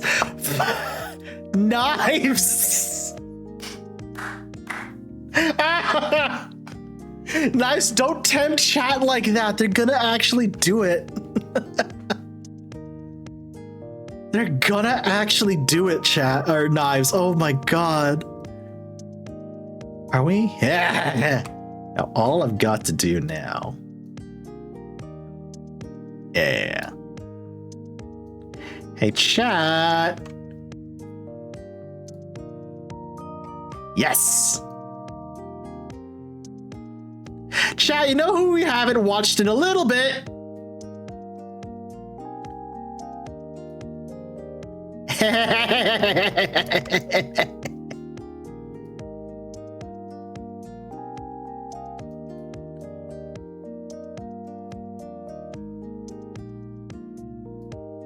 Oh yeah.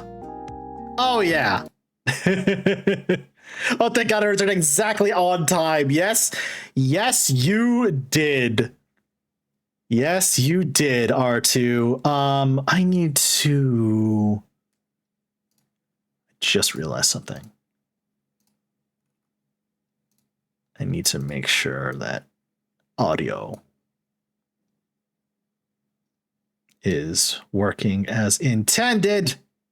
Yes, exactly, Warlock. Aggie. What's Dylan been up to? A lot, apparently. Like a lot. We'll start from his newest, which just from the title, I'm already very excited for. Oh gosh.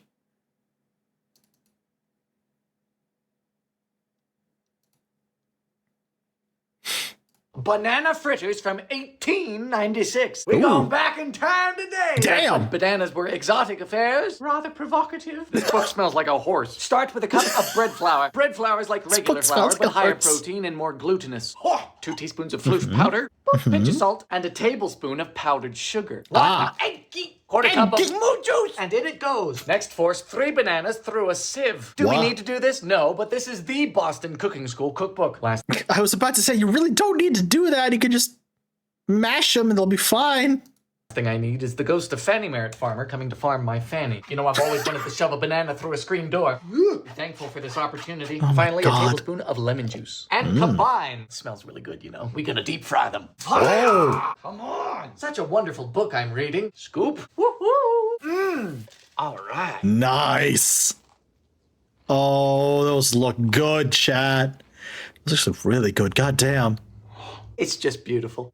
Reminds me of home. Fried banana, fried plantain. It's like a very delicate banana donut. Delicious. Banana Oh, fritters those are from- actually really, really good. Holy moly. Those are actually really, really good. Chat, I need to point out something. Because I sent this to Knives. And she pointed this out to me. And I can't unsee this now. Why the hell is the recipe down here for fried celery? What? Cause like, okay, you've got banana fritters, normal, orange fritters, strange, but I'd try it. Fruit fritters, okay, sure, strange, but I'd still try it. Cauliflower fritters actually genuinely sound pretty good. Fried celery.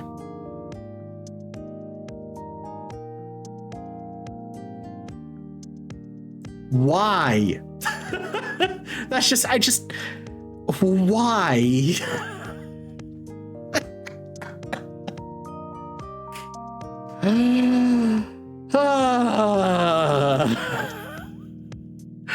Why? I ask again. Why? Just no. All right, what do we got here? Oh my God. I gotta record this recipe. Like, I need to write this recipe down because this is something I need to make. White chocolate pumpkin oatmeal cookies from '96. So today was the first snow of the season up in the old Wyoming stomping grounds. And we've dug up Henry again. That means no, it's Henry's pumpkin back. time, so you better strap on. Strap on in. Half cup. Dylan, ayo? That wasn't a Freudian slip. That was a Freudian tumble. Dylan? Huh? Butter. Half cup sugar. Half cup brown sugar. Perennial foundation to any good cookie recipe. Baking equivalent to hardwood floors. 1 egg. All right, what actually is this zipper for? Is it like quick access? I mean, it's ridiculous. A third of a cup of pumpkin. Yeah. Dry ingredients are a cup of flour, 1.5 teaspoons of cinnamon, teaspoon of ginger, half teaspoon nutmeg, quarter teaspoon cloves, half teaspoon baking soda, pinch of salt. Fold. All right. Excuse me. 1.5 cups of rolled oats. God. Get a grip. Get a grip. And a cup of white chocolate chips. These became all the rage in the 90s. Yep. I've always made fun of them because most have nothing to do with chocolate. No. I've been intrigued by these on my live stream. Legally, they can't be classified as chocolate because they don't have any cacao nibs in them. They just literally milk solids. That's it. Legally, they're not chocolate at all. Because we've got enough of the bread. We need more pumpkin cookies. $3.50 for 10 to 12 minutes. What are you Oh. reading? They gotta smell incredible while they're baking. Oh God. They're really good. They're soft and chewy without being mushy, which is too many pumpkin things. I recommend these. White chocolate pumpkin oatmeal. Oh yes, I need that recipe. Oh my God. That's so good. Oh, lovely. 10 out of 10. What is on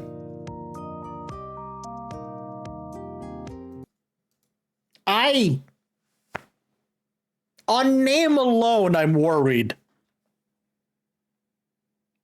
On name alone, I'm very worried. Sauerkraut balls from 1979. This book and recipe was mailed to me with a note: Happy Halloween, Dylan. Face your fears. You ready? We start off swinging with a pound of sauerkraut. Gotta drain it. Do you want ice or no? You know what? I am thrilled already. Next is 8 ounces of cream cheese. Folks, our future is bleak. This smells bad. God, it's smelling like coleslaw down in the Titanic. Next, we have a lovely can of corned beef. Get a load of this hokey pokey garbage. What the? When's the last time you opened a can like this? You know, the war is over. Don't mind me. to say, that's a can you'd find in fucking war rations, Dylan. Where have you been hiding that? Working on the cat food railroad. Making my eyes water, man. All the doodah day. Just pop it in the fridge and then sell it and get a new one. I've Dylan? just seen what lies beyond. 4 eggy breadcrumbs. Because we gonna be deep frying. This is Anne Conrad's fault. My books won't hurt you. This is Aunt Conrad's Scoop, fault. roll, dunk, coat. Woo!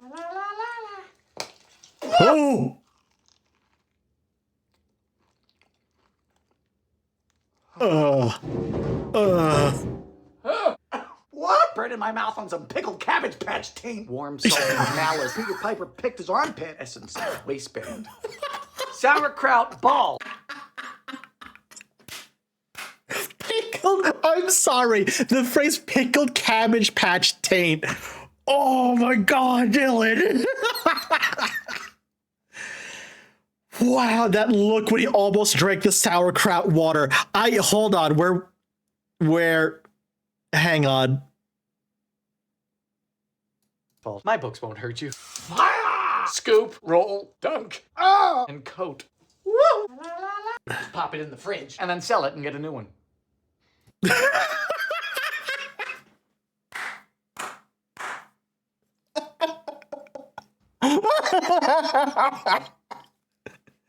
Chat, that right there's the face of regret. That is the face of regret. I won't lie to you, chat. If you're on the Discord, I made that into a sticker on the Discord. Have fun. I made this face into a sticker on the Discord, so have fun with that. God almighty. That's so funny to me. Christ. The face of, oh no.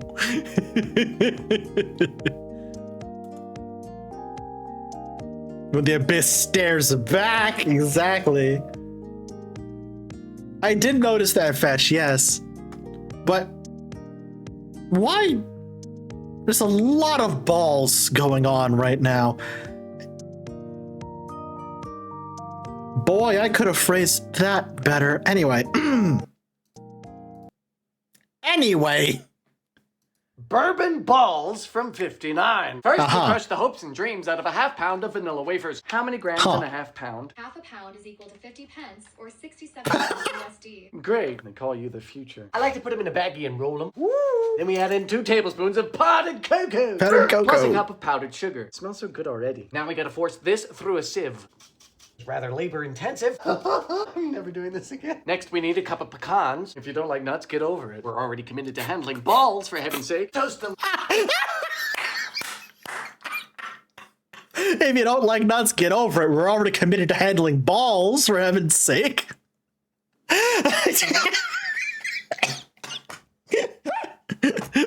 Oh, fuck. God damn it, Dylan. For a few minutes to make sure they're dead. Bulgaria, officially the Republic What? of Bulgaria, is a country. What? Tap, tap. There ain't nothing better than warm nuts. Name one. Not even baking across America. After we spent all that time with the sieve. There ain't... Dylan! Oh my god. Hey, yo, R2? We just make it chunky again, followed by 2 tablespoons of corn syrup. Finally, 6 tablespoons of any hooch of your choosing. There we because go. Despite being called bourbon balls, they really should be called liquor balls. I hardly know her. I hardly know her. So I had to use Black Seal, the finest spirit of sugarcane on the Atlantic. Then you mix. Says it should be damp, not wet. Choice words. Scooper, boop, roll, and into powdered sugar. Oh. Genuinely, these look really good. They're old school, but they're good. I can guarantee your grandpa would love these. Bourbon balls from 50. Something liquor balls. Okay, sure. Anyway, god damn it, Dylan. Good Christ. I would try these. I don't know if I'd, like, make a habit out of making them, but yeah. Oh, okay. This one is interesting. I kind of wish I had more Australians in chat at the moment, because I know this seems to be popular down under.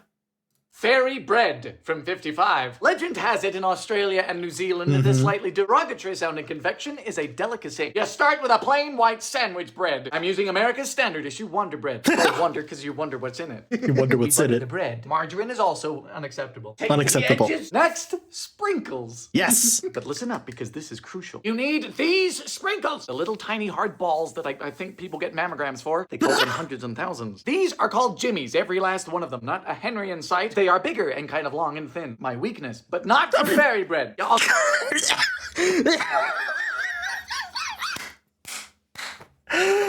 Dylan! Oh my god! Dylan!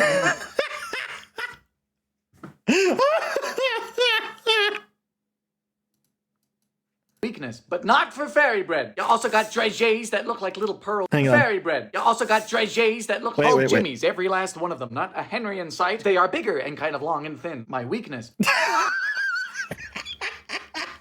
They are bigger, kind of long and thin. My weakness, you don't say, Dylan. Uh-huh.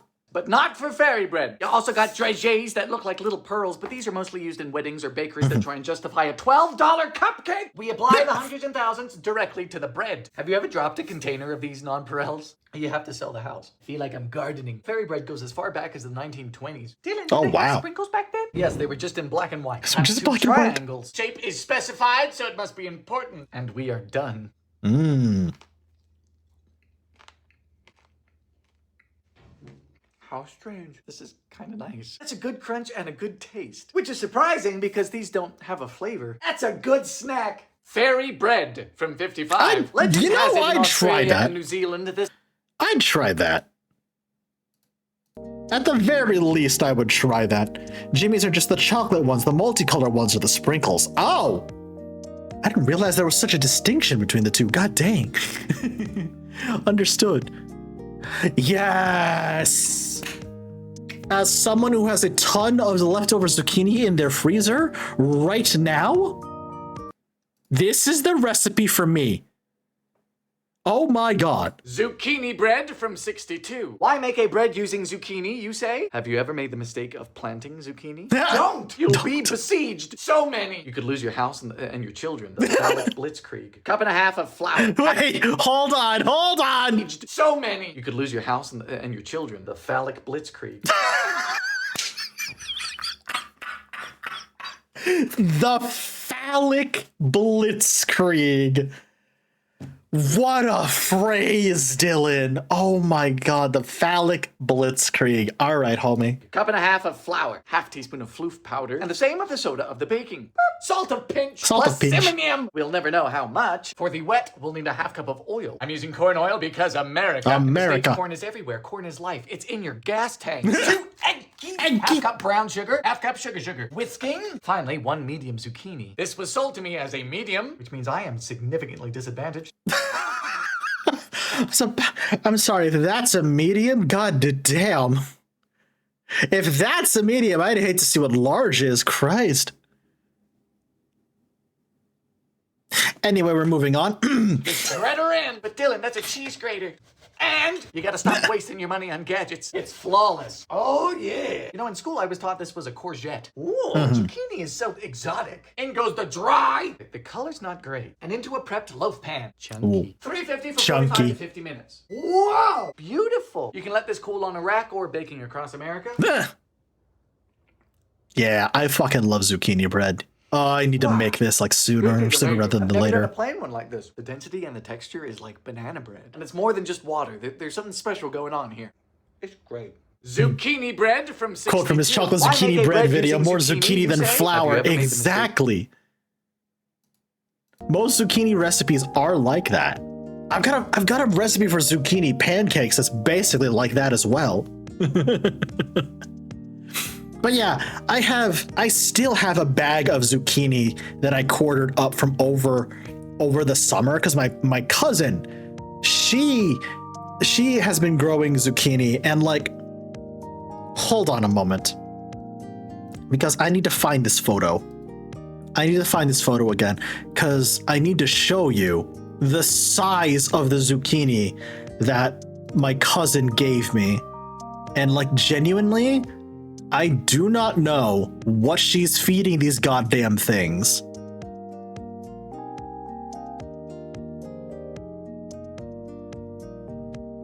Where is it?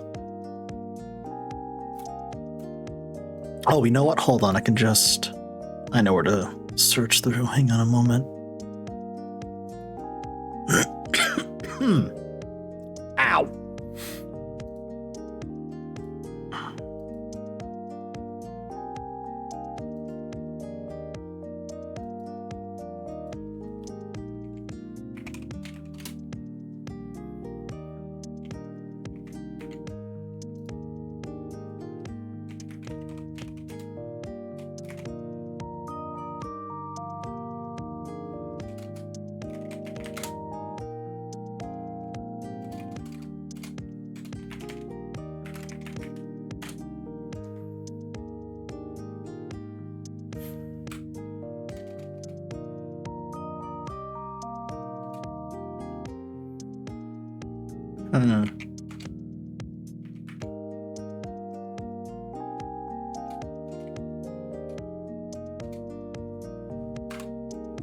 You know what? That's fine. Hold on a moment, chat. Sorry. I need to scroll back a bit to find it.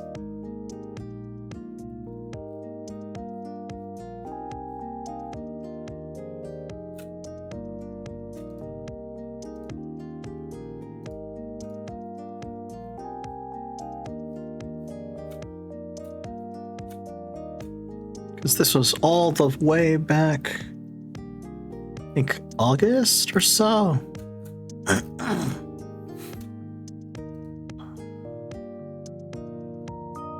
Because what I did was just I divided it up and froze them, and I still have a bag of them in the freezer.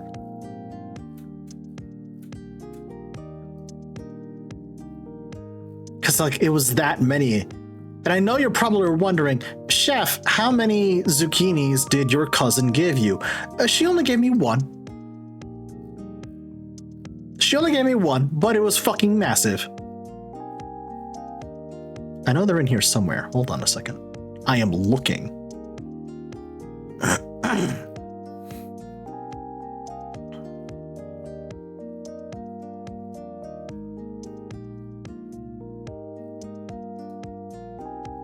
Where the hell is it? God damn it.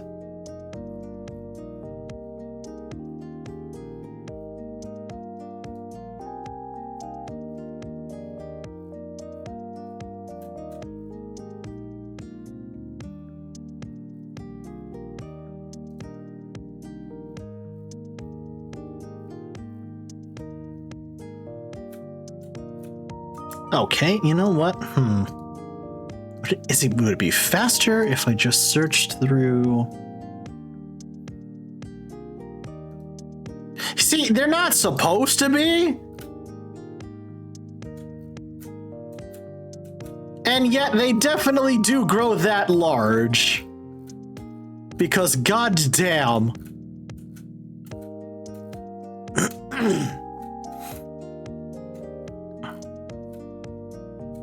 I'm trying to find it.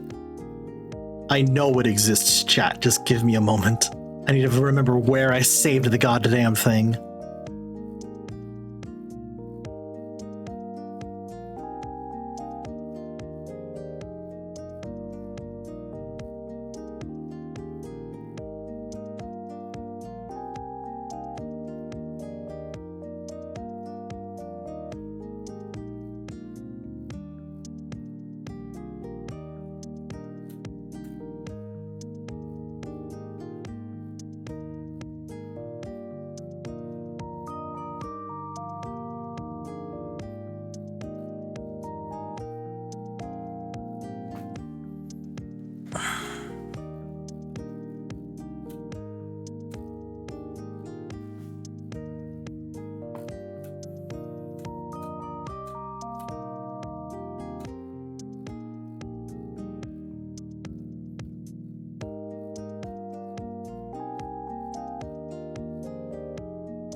Rock and I were never no veggies allowed kids. Our parents were very adamant about teaching us While we were still babies, we eat what we put on your plate, no negotiations. Astonished people at restaurants to see us eating broccoli without screaming bloody murder.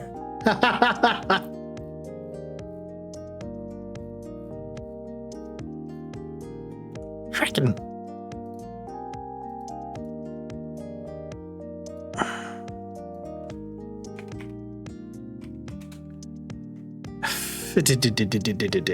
Oh, there it is. I know how to spell words.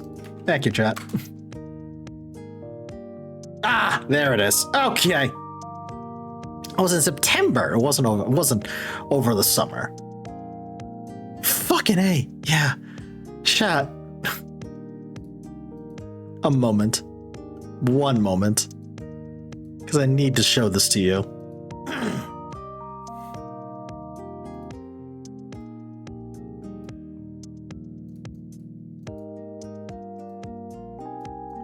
What the hell is my cousin feeding her zucchini? Because seriously, what the hell? What the hell is my cousin feeding her zucchini? Jesus Christ! I've only used half of this. I still have the other half quartered up, ready to go in a bag in the freezer.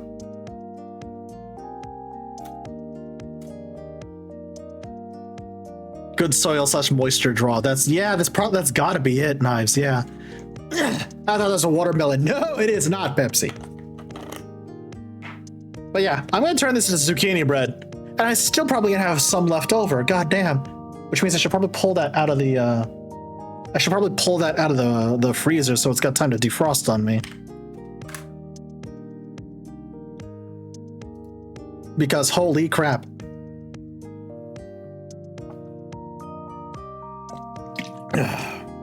That checks.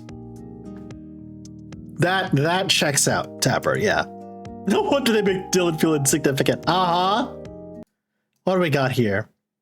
Interesting. Vanilla wafer cake. A vanilla wafer cake from 85. What if you made a cake not with flour, but with cookies instead? A question that could only be posed by one country, Texas. We start with just a cup of butter, rare showing of Lone Star restraint, followed by 2 cups of sugar. Never mind. Never mind. Cream these 2 together.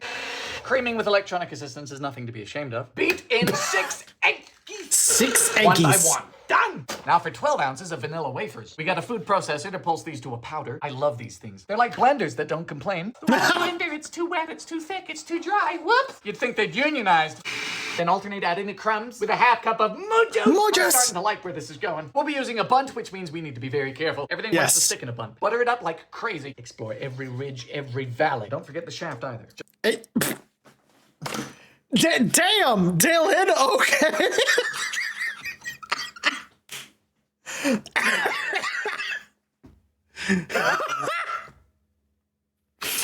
To be fair, Chad, you do need to make sure the shaft is liberally lubed up if you don't want anything, sticking. Anyway. Just as important as the tip in the batter. 325 for at least an hour and a half. 5 years ago today, I did my first video in this kitchen. So thank you for still watching and for reading these 2. There's no way this is coming out. No! Oh. I wouldn't say it was effortless. Oh, no. Oh. It has a lot of potential, but it's far too sweet and there's something wrong with it integrally. It's all oil and it's not quite right. Hence the failed excision. These were probably a lot different in 1985. If you got any of those, go ahead. A vanilla wafer cake from 85. Yeah, that's a bit difficult to try and account for. Yeah. Yeah.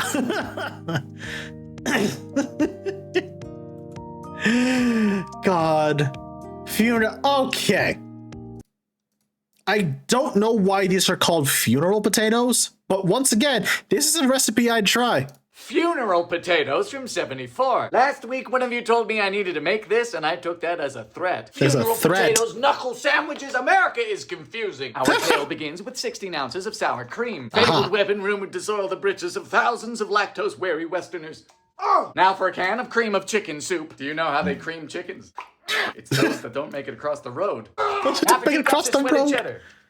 I beg your pardon? Is this 2 cups? I haven't a clue, but it feels right, so I'm going for it. And that's how little Johnny was born. Half a cup of butter? I got the best butter and cheese and sour chicken in Utah. Next is 2 pounds of hash browns. Apparently, there's a big debate whether it's shredded or diced hash browns. This recipe says diced. Finally, we add the powders. There are no powders here. What powders we talking about? Is this for the funeral or are we causing the funeral? All right, we got onion and garlic. The hallowed powders of Middle America. Shove this into a 13 by 9. 12 9 by 13 works equally well. For the top, we need 2 cups of crushed corn flakes. I could only manage to get toasted flakes of corn. I tell you, 2 bags of groceries cost me $48 yesterday. 48! It's ridiculous. Quarter cup of melted butter. I was about to take a bite. Just pop this. I was about to take a bite. About the cornflakes on the stove. Pop her in a. Don't worry about the cornflakes on the stove. Toasted flakes, friggin' corn. Behold. Whose book is this? Whose book is this? Oh, this is just down home plain good. No notes. Do you guys really only get this at funerals? It's a shame, because I need more of that. Funeral potatoes from 74. Last week, one of you told me I needed to make. God almighty. I would try that. I would try that. Here's a tip, chat. If you're frying with cornflakes, get the cheaper ones, thinner and crispier. The most knockoff ones you can find. Yes. Agreed. Orange. What? I have.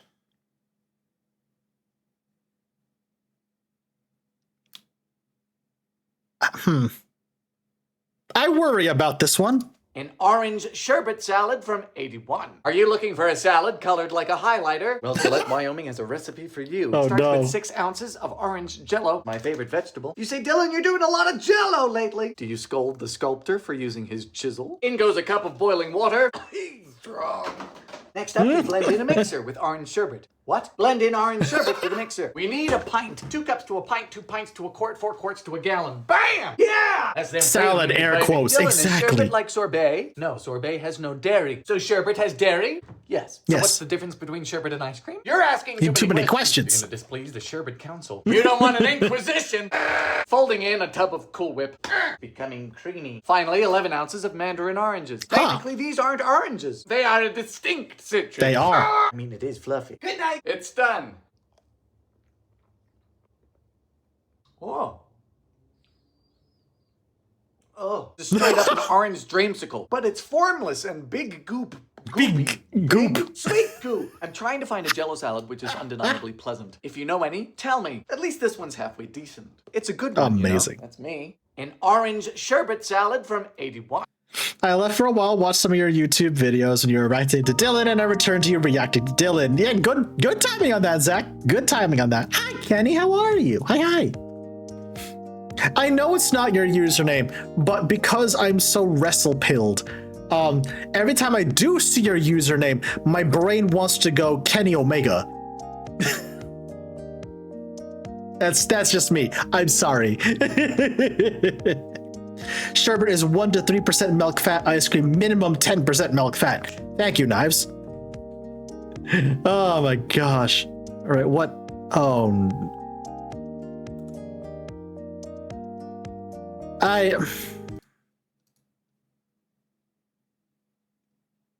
Why? Lettuce cookie bars from 91. I don't know. For the dry ingredients, we need 1.5 cups of flour, to 2 teaspoons of floof powder, boop, half teaspoon of soda, pinch of salt, ginger. And now hold Ginger. up, 1/8 of a teaspoon. Not a lot of ginger, but ginger nonetheless. Mix, Frank. He'll get there. Time for a head of lettuce. You gotta wash it. Came from the dirt. This is ridiculous. Salad side quest. I'm making a salad side here. quest. Chinchilla. We need 1 cup of it, finely chopped. It's 1 cup of mulch. 1/2 cup of oil, 1 cup of sugar, lemon rind. I picked this recipe because it's from Laramie, Wyoming. I love Laramie. For now. Mix that all together. Add the dry and the lettuce. Lemon ginger lettuce. This is what rabbits get at Olive Garden. 2 eggies. It's green. Don't worry, there's still 1/2 cup of walnuts. When it's bad, it might as well crunch. Rocky Road for farm animals into a grease 13 by 9. Rocky Road for farm animals. $3.50 for This is about some 40 crunchy ball minutes. bullshit. Yeah. Oh. Whoa! If Horses you don't have a might like cooling it, though. rack, you can use my book. Time for a glaze of 1.5 cups of powdered sugar, a bit more lemon zest, and the juice. Oh no. Okay. Oh, that's. Give me a second. Just try your best.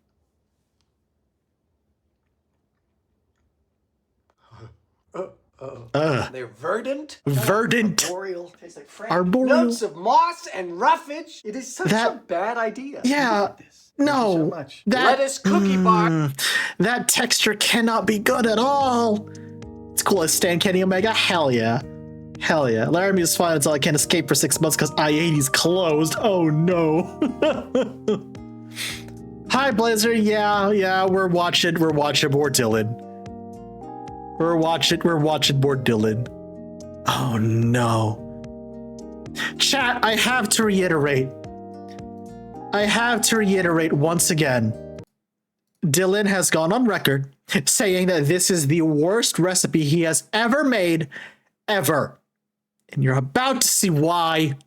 A yum yum salad from 79. As we make this, try to guess what ingredient comes next. I dare you. We of course start with 2 small packages of lemon jello. Into 1.5 cups of boiling water. 20-ounce can of crushed pineapple. Mrs. Walters doesn't say whether or not to drain it, so we're going in wet and heavy. To the fridge. Next up is half a pound of yellow cheese. This is my favorite type of cheese. Yellow. And it goes into the lemon pineapple. Okay. I don't know what that is. And now for half a cup of vinegar.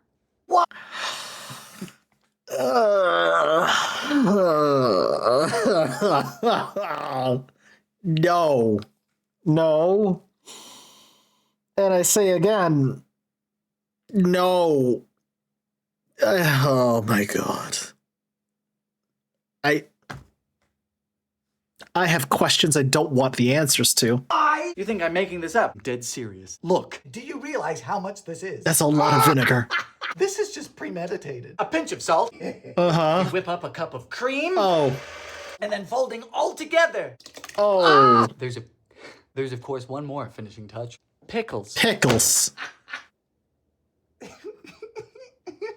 I'm actually in awe. I mean, wow. You just mix it all together. The other option was olives. That's worse. Nice molds. They're gonna love it. Good night. Frank loves the pictures in book 2 because he can't read. Good morning. I'm scared. Serve on Bad lettuce. morning. Let us not.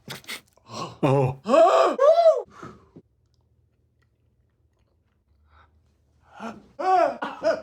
Why?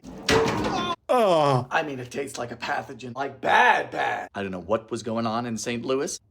A yum yum salad from 7. No. Somebody intentionally made that terrible on purpose, and it made its way into a fucking cookbook.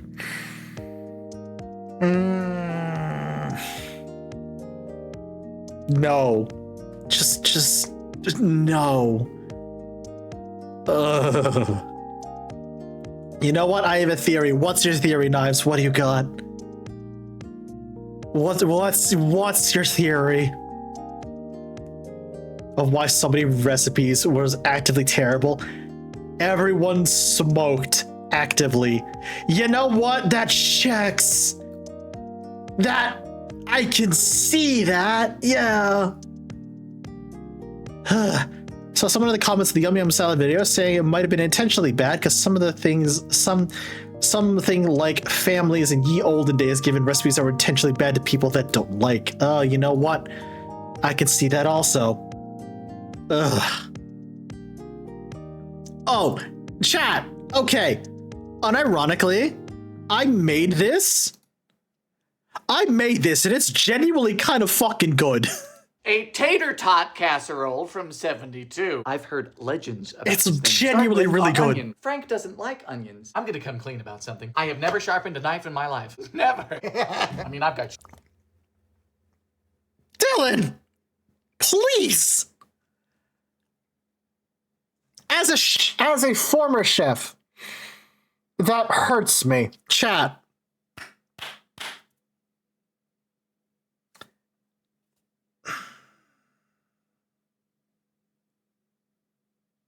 We never lose our ranks. You know what? Fair. Also fair, nice. Chat! I don't know how many times I have to tell you this, but burn this phrase into your memory, please. A sharp knife is a safe knife. I don't know how many more times I had to tell you this. A sharp knife is a safe knife. Believe me. It sounds like an oxymoron. I assure you, it is not an oxymoron. With a dull knife, you have to add more pressure to whatever it is you're cutting, which is dangerous because the knife can slip and then it can cut you and then you're in trouble. A sharp knife requires less force with whatever it is that you are cutting or chopping or dicing or what have you. Ergo, your hands, your fingers are safer. Please, for the love of God,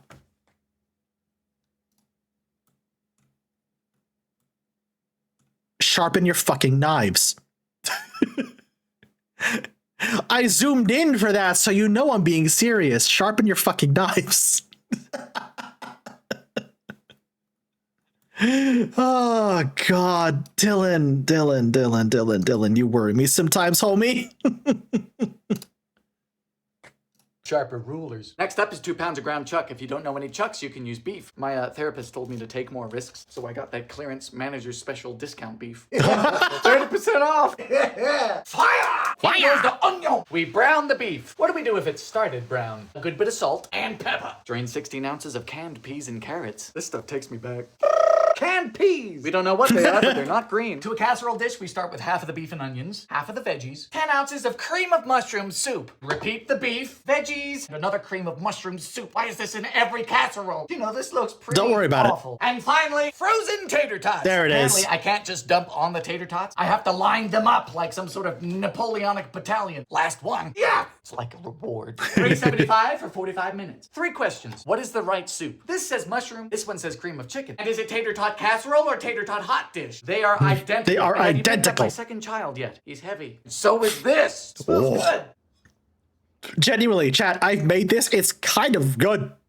It's kind of really good. Unexpected. Kind of comforting. Like an American cottage pie. It's a bit salty though. I'd eat this. It's simple and super cheap. A tater tot casserole from... Very affordable. Like, seriously. Make it. It's good. It lasts for a long time, too. Like, holy cow. It lasts for a long time, too. There's a knife sharpening service in my hometown. My local pizzeria recently told them they don't need him to come pick up their knives as often as their previous owner had him doing. Gotcha. There's another... Oh, this one I need to make. Chat. This one I need to make at some point. Holy shit. Mississippi mud. Now, through digging across America, I've discovered the South does dessert particularly well. Butter! And you can't get much more southern than Mississippi. Right there. We start with 40 Oreos. Damn. Unlike certain forms of contraception, we are not discarding the filling. Keep it in and turn to crumbs.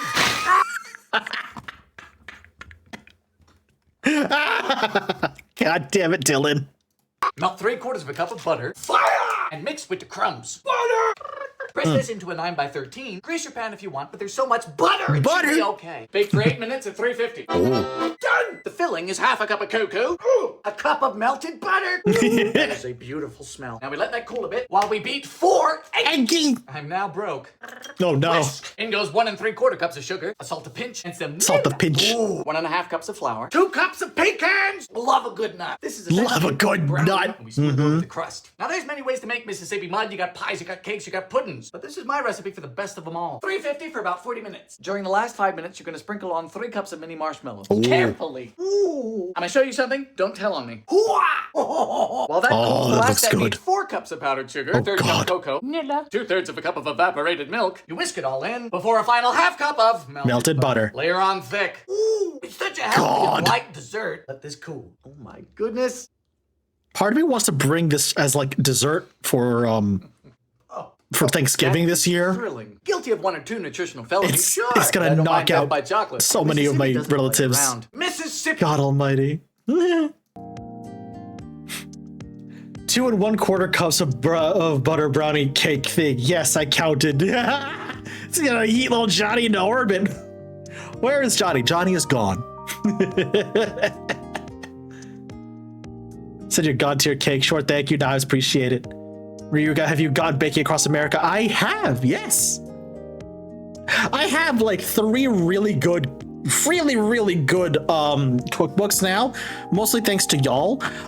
I have Baking Yesteryear, I have Baking Across America, and once again, thanks to chat, I have a copy of the Final Fantasy XIV cookbook. Oh my god, I might have to check that one out sooner rather than later.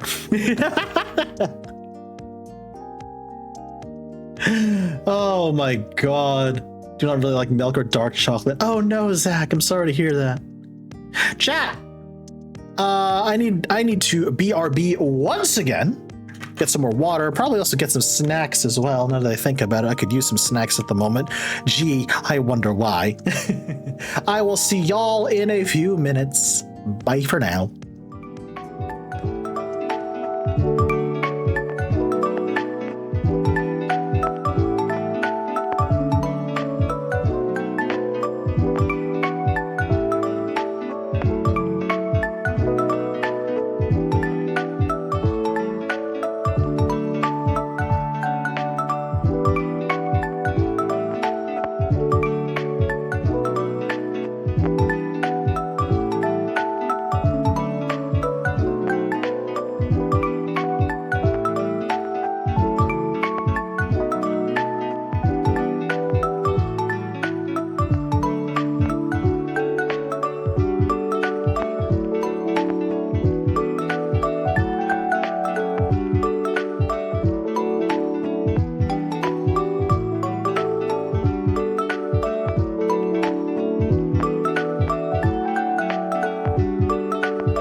We're back, and I already know what we're watching next. We've hung out with Dylan.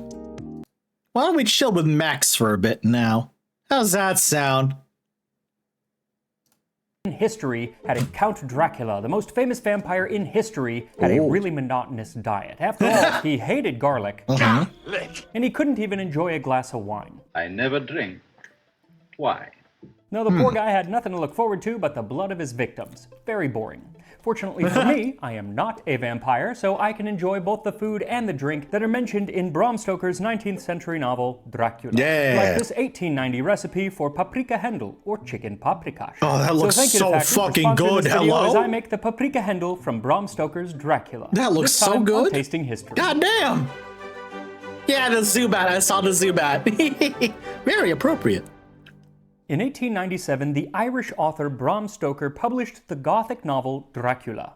And when it came out, it received mostly good reviews, but was often criticized for having too much horror in it. Go figure. But why, you may ask, am I talking about a novel on tasting history? Well, it mostly has to do with the first part of the book. See, the novel is written in the epistolary style, meaning that it's actually told through a series of letters and diaries and newspaper clippings and journal entries. And the first chapter is actually the journal entry of the character Jonathan Harker. He is a solicitor from England who is going to Transylvania. Who's read the original Dracula, by the way? Who wants to It's buy very some good. property outside of London. And on his journey across Central Europe, he basically writes it as a travel blog, mostly talking about the food that he's eating. As he enters the Transylvanian town of Klausenburg, he writes, "Here I stopped for the night at the Hotel Royal.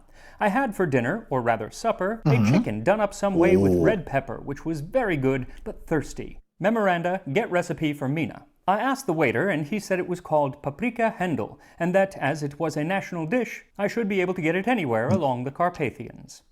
Now today you might be hard-pressed to find paprika hendel on any menu, especially near Transylvania, and that is because the word hendel is actually a German word for chicken. But since Transylvania was part of the Austro-Hungarian Empire at the time, it uses the German word. After all, Harker writes, "I found my smattering of German very useful here. Indeed, I don't know how I should be able to get on without it." Now today the dish is more often known by its Hungarian name paprikash cirka, or chicken paprikash. Is that paprikash? Now Harker notes in his journal to get recipe for Mina, Mina being his fiancée back in England. But since he soon meets Count Dracula and that all ends up with him in a hospital in Hungary, I'm guessing he never actually got that recipe to send back to Mina. Rip. Fortunately for me, there is a recipe for it in a cookbook called Valódi Magyar Szakecskanyv, published in Budapest in 1892, just 2 years after the novel is supposed to take place. And it starts off by telling you how to butcher a chicken, and then it says to put a piece of fat the size of a large egg into a pot. When the fat is feeding hot, your chickens? add 2 finely chopped onions and a tin spoonful of fine red paprika. Then immediately add the chicken. Salt it, pour on half a liter of water, cover, and stirring often, let it simmer for half an hour. Meanwhile, take care that it does not boil to pieces. When the chicken is tender, prepare a gravy thickening with 3 deciliters of very good sour cream and a small spoon of flour. Pour this into the chicken broth, stir it well, and boil together. Serve it on a long platter surrounded by egg barley or galushka, dumplings. Not too far off from the modern recipe. So for this dish, what you'll need is 4 to 5 pounds or 2 kilograms of chicken cut into pieces. Legs and thighs work well. 2 tablespoons of schmaltz, which is rendered chicken fat, though lard or vegetable oil will also work. 2 medium onions, about 500 grams finely chopped. 1 tablespoon of salt for the chicken, plus another teaspoon for the onions. 2 tablespoons of sweet Hungarian paprika. 2 cups or 500 milliliters of water or chicken stock. I'm using stock simply because it's going to add more flavor. 1 1/4 cup or 300 grams of sour cream, and 1 tablespoon of flour. Now, as much as I'm looking forward to trying this dish, it does take a little time to make, so to hold me over, I'm going to enjoy a meal from today's sponsor, Factor. I have been eating Factor meals for years.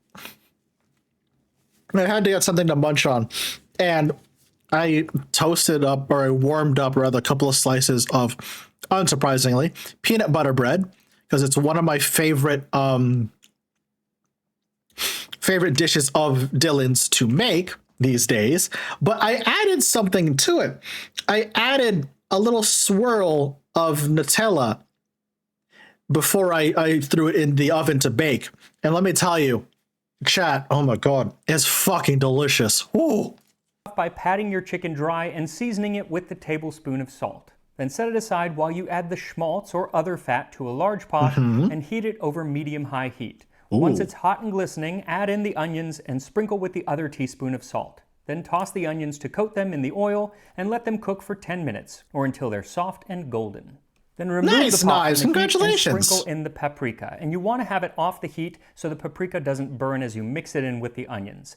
Once the onions are coated, you can return the pot to the heat and add in the chicken, tossing it to coat in the paprika and the onion, and it helps to add just a few pieces at a time.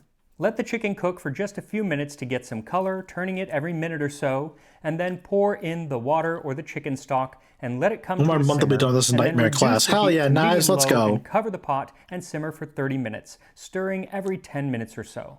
You want the chicken to get nice and tender, but you don't want it falling apart. Once the chicken's about ready, mix the sour cream and the flour together until smooth, and then stir in a little of the hot liquid to temper the sour cream, and then pour all of that into the pot, stir it in, and let it gently simmer until the sauce thickens. I let it simmer for about 20 minutes.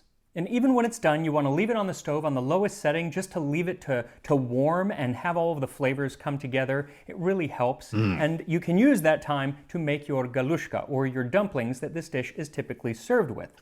But before we make those, I just wanted to let you know that I have signed a bunch more tasting history cookbooks, and I'm working with several small independent bookstores around the country to get those out. So I'll put a link to that in the description. Or you can just I might need to pick that up now. Damn. As I talk a bit more about the different foods mentioned in Bram Stoker's Dracula. Here we go, chat. People love vampires. They have been the subject of books and movies and TV shows for over 200 years. And one reason I think that we like them so much is because they're so often based in reality. Not the vampires themselves, but the worlds in which they inhabit. Like Buffy the Vampire Slayer is just a typical high school girl. And the characters in True Blood just live in your average Louisiana town. And it is the same I remember Buffy the Vampire Slayer, goddamn. Bram Stoker pulled from actual places and actual people to ground the story in reality, which then makes the horror aspect all the more frightening. Obviously, there are the locations like Transylvania and Whitby in England, but also some of the characters themselves are inspired by real people. Dracula himself was inspired by the 15th century Wallachian ruler Vlad Dracula. Vlad the Impaler. Vlad the Impaler. Yeah. And we're going to be doing a video about him for Villains Month. Now, the degree to which Vlad actually inspired Dracula is kind of up for debate. It seems that mostly it was just the name Dracula, which at the time that Bram Stoker was writing meant devil in Romanian. Then, of course, there are the tales of Vlad the Impaler drinking the blood of his enemies, and so that made a good jumping off point for the vampire in the story. Another character who is inspired by real life people is the doctor, scientist, and sometimes vampire What We Do in the Shadows, really funny vampire comedy mockumentary. I need to go see that at some point. Vampire hunter on people like Ernst Frumbald, who was an official at the Austrian court who, in 1725, was charged with investigating the alleged vampire known as Petar Blagojevich. See, a small Serbian town had been terrorized by someone who had recently died. He had come back to life, supposedly, and killed 9 other villagers. And so they got this Frumbald to come and investigate what was going on. Now, unlike Van Helsing, Frumbald seems to have been rather skeptical that vampires existed, but just like Van Helsing, he did end up being involved in the staking of this supposed vampire Blagojevich. A newspaper from the time said that he ended up going with the villagers to dig up the grave, and after opening the coffin, they saw that the deceased's body was undecomposed, as if it had been buried for a few hours, not 10 weeks ago. Oh, damn. After being pierced with a hawthorn stalk, fresh red blood poured from Petar's body, nose, and ears. Then the body was burned while the priest read the prayers. After this act, the mysterious deaths in the village stopped. But perhaps the character that grounds the story in reality more than any other is Jonathan Harker. I mean, what is more realistic and rather mundane than a lawyer going to do a real estate deal with a rich guy? And as if to double down on the mundanity of Harker's trip to Dracula's castle, He uses the first few pages as essentially a travel blog detailing the food that he has been eating. Yep. And just like Okay, with yeah, a that modern checks. travel blog, he not only talks about the food, but goes on about his feelings toward the food, like with the paprika hendel, which he calls very thirsty. Now, at first I thought this meant that he thought it was dry, like the chicken was dry, but the next morning he actually blames the dish or one of its ingredients for a restless evening, and so we get a little bit more context. I did not sleep well, though my bed was comfortable enough, for I had all sorts of queer dreams. There was a dog howling all night under my window, which may have had something to do with it. Or it may have been the paprika, for I had to drink up all the water in my carafe and was still thirsty. So while the reader knows that there's something sinister in the air that is causing Harker to lose sleep, he blames it on his delicate English constitution, though he does try it again the next morning for breakfast. Delicate English constitution. That's probably a better explanation than anything. I had for breakfast more paprika, and a sort of porridge of maize flour, which they said was mamaliga, and eggplant stuffed with forcemeat, a very excellent dish which they called impletata. Memorandum, get recipe for this also. Mamaliga is a Romanian dish similar to polenta, made with corn from the Americas, though as corn was not in that area until about the 17th century, it used to be made out of millet. Now the impletata was a little bit harder to find because there really is no dish called impletata, but rather there is a dish called umpleta, or a variation on that word, which means stuffed. And to this day, there is a dish, either a zucchini or eggplant, that is stuffed with ground beef. Oh, that sounds the meal that amazing, really sent actually. me down a rabbit hole, and it is a rabbit hole which I invite you to join me down, was the meal that Harker had the night before he met with Dracula. Oh. I dined on what they called robber steak, bits of bacon, onion, and beef seasoned with red pepper, and strung on sticks and roasted over the fire in the simple style of the London cat's meat. I'm sorry, what? Cat's meat? What exactly was going on in London at this time? I do know that Mrs. Lovett from Sweeney Todd complained that her neighbor, Mrs. Mooney, was turning cats into pies, but I kind of thought that was a story, and it turns out it was, because at this time, cat's meat did not refer to the meat of cats, but rather meat for cats. Oh, the meat was actually horse meat. And today we kind of don't even think about how omnipresent horses were back in the day. But essentially, if you look around on the street, for every car or every truck that you see, there were a couple horses that would have been in that place. And just like with cars, there was an entire economy that circulated around horses. There were coachmen to drive them, farriers to shoe them, saddlers to make their saddles and harnesses, and grooms to care for them. But just as today we have tow trucks to pick up a car that dies, back then they had something called knackers to pick up a horse that died. They usually took it to a slaughterhouse, and people, especially in London, did not eat horse meat during this period, so the meat went to other places, including to feed the cats and dogs of London. Cats at this time were very important because they played the crucial role of keeping the rat population down, and they were more prevalent in warehouses and near docks and more industrial areas, but also in the nicer parts of town, and so the cat meat men were selling everywhere. They'd go around town with boiled and roasted horse meat on skewers to feed to the cats of London. Hence Harker's comparing them to a dish known as robber that steak, makes a which bit is more essentially sense. bacon-wrapped beef and I have tried horse meat before, and chat. there's a great description Not of the bad, cat's meat genuinely. man doing his job in the 1868 I have tried it before, it's not that bad. magazine Chatterbox. As the cat's meat man passes by different houses and announces his approach by a peculiar nasal yell, the cats may be seen furtively stealing up their respective areas and eagerly seizing the meat which is thrown down to them. In large warehouses or breweries in the city where numerous cats are kept,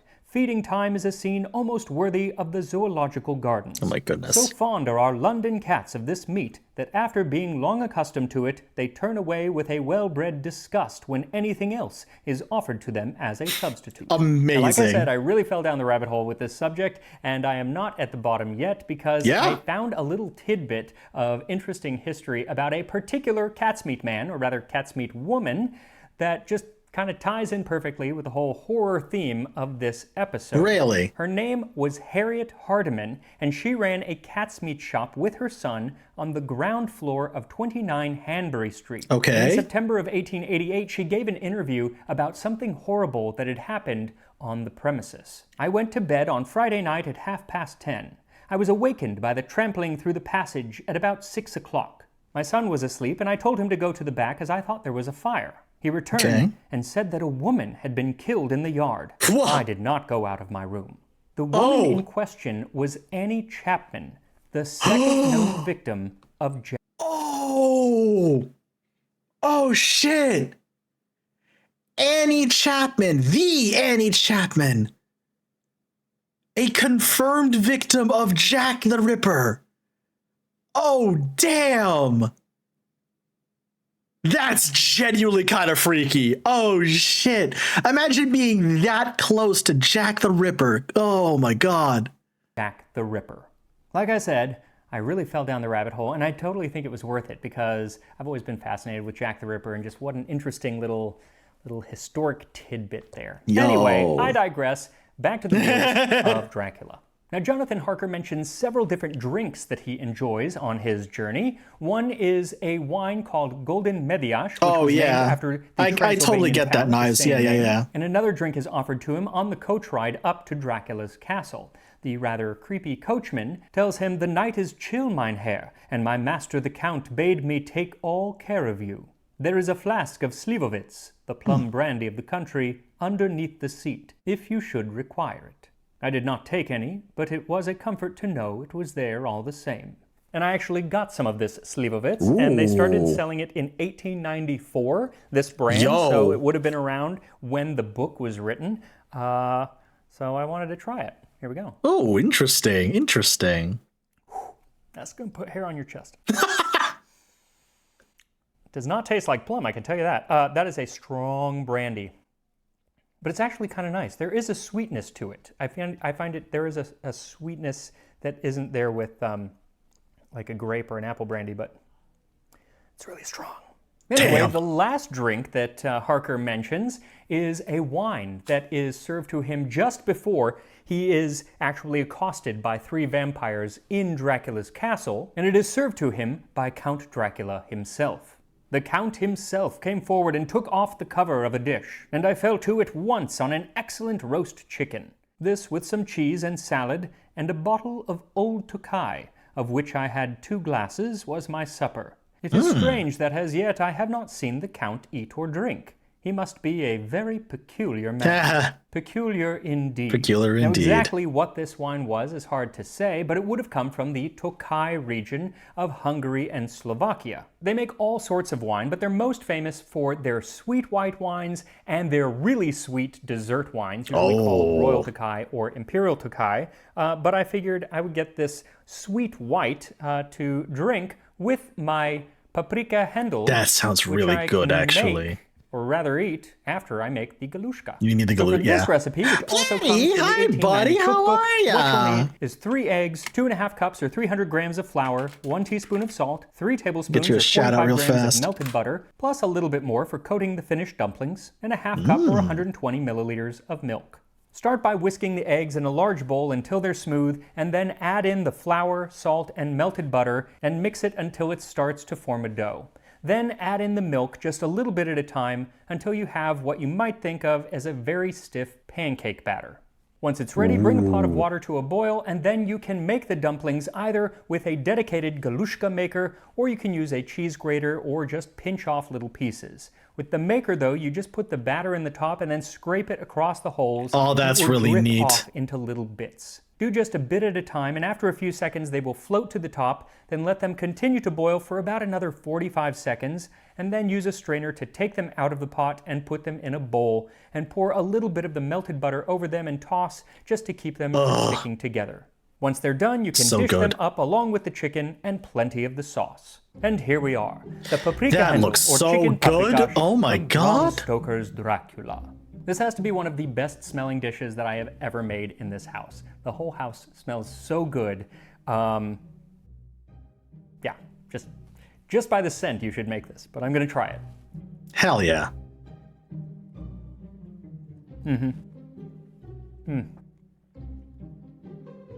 I knew that it was going to be so delicious. And I was right. So That good. genuinely looks Let me really just good. try Holy the cow. belushka. Sometimes these are also called nokidli. Same thing. They kind of remind me of just like buttered noodles. I've seen some modern recipes that have like, they add spices and other things to Oh give my them a gosh, little bit more Fetch, that's flavor crazy. because there's not a lot to it. It's just Hope you're doing eggs well, and Platty. How you flour doing, and milk. homie? But they're really good. But it's the chicken. It's the chicken that's the star. You could also even make the chicken just with like rice or other noodles or whatever because the texture is really nice. It is falling apart. It's still holding together. You don't want to let it go until it is actually falling apart, but it's so tender. But the flavor, it is, you get it is paprika forward. You could add even more paprika. I am finally free from hard labor and can harass the general public. Paprika Oh is my just god, so Platty. nice. And it is sweet paprika, so it's Nice. not hot at all. This is what they typically use for this dish in This, I Hungary. would make this. I would make this in a heartbeat. It looks really, really good. Like genuinely, it looks really, really good. Also, my apple meat is finally ready to bottle. Oh, let's go. Platty, tell me how that turns out. I gotta know. Warlock, thank you so much for gifting a subscription to Friendly Platypus. You just contributed to the sub goal as well. I appreciate that, homie. Thank you, thank you. Chat, make room in the kobold pile. Platty's coming.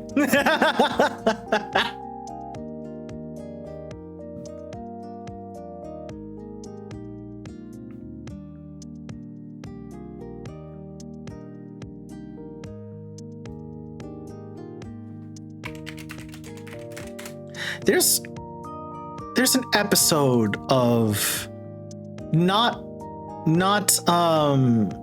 tasting history, but there's an episode of How to Drink I really want to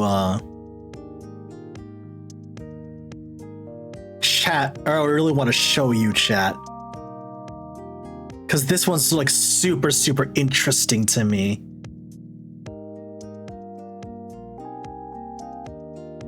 I put some cinnamon and vanilla in it and make it taste like apple pie. Oh, fuck yeah, homie. Yes, this one. Okay, chat. Genuinely, this is something that fascinated me when I watched this video. Check this out. Like legitimately check this out, because this one's really interesting. The drink you're looking at is called the Bee's Knees, and it's made with half an ounce of lemon, half an ounce of honey. Actually, just mix those in advance, 1-to-1, and then use 1 ounce of that, and then 2 ounces of London Dry Gin. And personally, I think this drink can be dressed up a little bit with an egg white and bitters. Very nice. But the original recipe doesn't call for that, and I can't decide which one I like better. That sounds Just about really everywhere on the good. internet, you're going to learn that this drink was invented to cover up the taste of bathtub gin, and I thought this was going to be an easy little episode for me to film because I knew that that was simply not true. Because Frank Meyer claims to have invented this drink in his 1936 cocktail guide, The Artistry of Mixing Drinks. And I had done this very large research project where I took some 60-odd books that were published during Prohibition and frequency plotted all the drinks that appeared in them to figure out what was the most popular drinks, and the Bee's Knees doesn't appear in a single one. So I had no reason to suspect that Frank didn't invent this drink until I ran into another, more specific rumor on the internet that sent me back to 1912, specifically April 14th. Okay. Thank you. April 14th, The RMS 1912. Titanic struck an iceberg at 11:40 p.m. and amongst those who were lucky enough to find their way into lifeboats was first-class passenger Margaret Tobin Brown, otherwise known as the unsinkable Molly Brown. The So in unsinkable the Molly freezing Brown. dark that night, she threatened to kill a ship's officer who was refusing to take their barely occupied lifeboat back towards the survivors clinging to life in the water. He relented, and they did manage to take their fill of survivors. First off, Molly Brown is probably one of history's great interesting people, and not the only one who's going to be appearing in this story. More on that later. And I love how it is that she even came to be a first-class passenger to begin with. She was born to Irish immigrants in Missouri in 1867. They were not well off. By some accounts, hers, they were poverty-stricken, and she dreamed of marrying into money so that she could improve conditions for her ailing, sickened father. But she'd fallen in love with a poor mining engineer named J.J. Brown, and she wound up marrying him instead of holding out for a rich man. Now, JJ, just like Molly, he's one of these like American archetype type characters who can't be real but somehow is. After JJ solves this seemingly impossible cave-in problem at the Little Johnny mine, he becomes fabulously Gilded Age wealthy. Oh, damn. And I guess Miss Molly Brown wound up marrying into money after all. Sadly, Molly and JJ, they grow apart because she wanted culture and society and to be involved in causes, and he kind of didn't. So in 1909, they separated amicably. Molly goes on to campaign for the women's vote. She runs for Senate, but winds up suspending her campaign to go to France and work with the Red Cross in World War I, where she organizes ambulances and nurses and food distribution, and was ultimately awarded the French Legion of Honor. She was a patron of the arts and a figure at the center of a lot of going on, but in 1912... This is a roller coaster, chat, let me tell you. Her child was sick in the U.S. and she needed to get there, and the Titanic was the boat that was going. Oh, and if you dig around online about this drink, you may find that amongst her many achievements, she also invented the bee's knees in 1929 to cover up the taste of bathtub gin. And here's the thing, there's a little bit of evidence for that. There's a 1929 little blurb of an article that credits her as the inventor of the drink. Now, a casual reader might skip over the fact that this article is written from Paris and is covering what the ladies of society are drinking in their women's only bars. So while we now have Molly being credited as the drink's inventor in 1929, it is not in the US, it's in Paris, where prohibition doesn't exist. So we can dispense with the notion that this was invented to cover up the taste of bathtub gin. There it is, However, Now, I have seen a couple of blog posts online that assert that Molly did, in fact, invent the drink in the US to cover the taste of bathtub gin sometime before 1929, but brought it with her to Paris. But there is zero evidence for this, believe me. I've looked. It strikes me as just unsinkable Molly fans desperately clinging to the idea that the bee's knees be accredited to her. Molly was very rich. She didn't need to drink bathtub gin either in the US or in Paris, but I digress. So here is where I found myself at a point that I can say that the drink was invented at least by 1929, but was it actually invented by the unsinkable Molly Brown? Let's see, was it? So we're switching to the egg white version. Cheers. Well, the thing about that is that Molly wasn't just staying in Paris when that newspaper man asked her what she was drinking. She was staying at the Paris Ritz. The Paris and you ask Ritz? yourself, Greg, how could you possibly know that? And it's because I have a letter that she wrote to her business manager in the U.S. on Paris Ritz stationery from the Ritz in 1929. Ah. And who was the head bartender in the Ritz in 1929? It was the same guy who'd been the head bartender there since 1921. Frank Meyer. And I need to talk about Frank Meyer for a minute here because he might be just as interesting, if not more so, than the unsinkable Brown. Through the 20s, of course, Frank Meyer was bartender to all of those notables of the literary scene that loafed around in Paris. Hemingway, the Fitzgeralds, Cole Porter, everybody else. He is the unseen, unmentioned bartender that must have been lurking in the background of that great movable feast. In fact, the bar at the Ritz was then called the Little Bar and has now been renamed the Hemingway Bar for his prominence. The Hemingway Bar, yep. I feel like there's probably a lot of bars that are named after Hemingway these days. I don't know too many people other than Hemingway who are more famous for drinking publicly.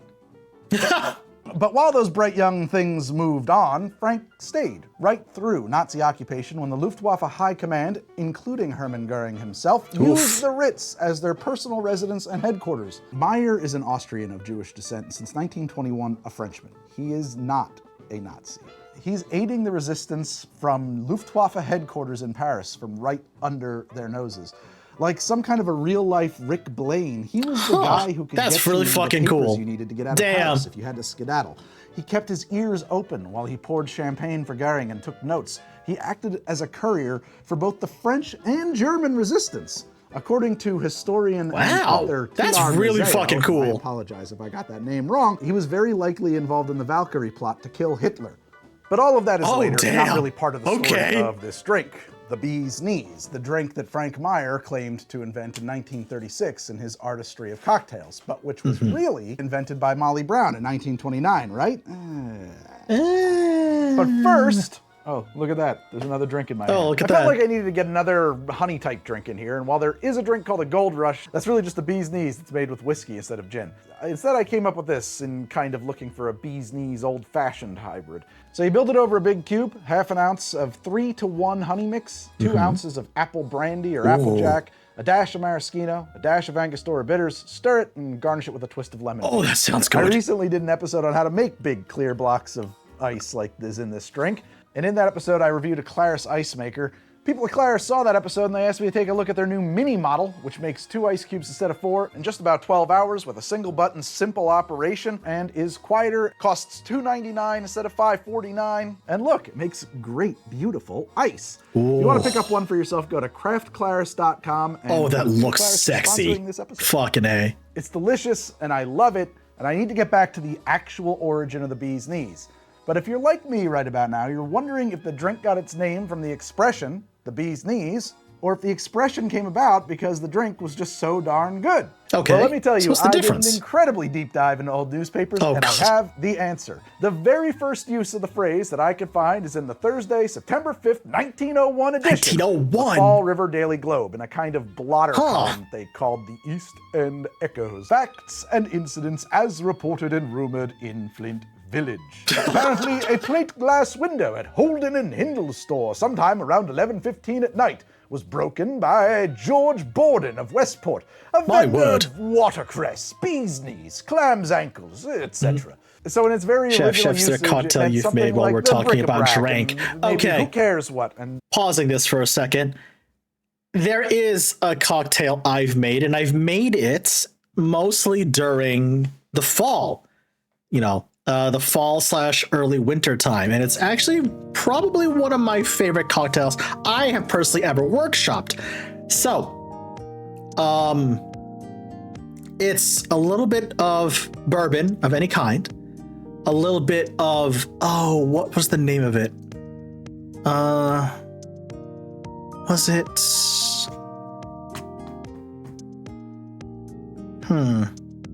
Was it Turkey Hill?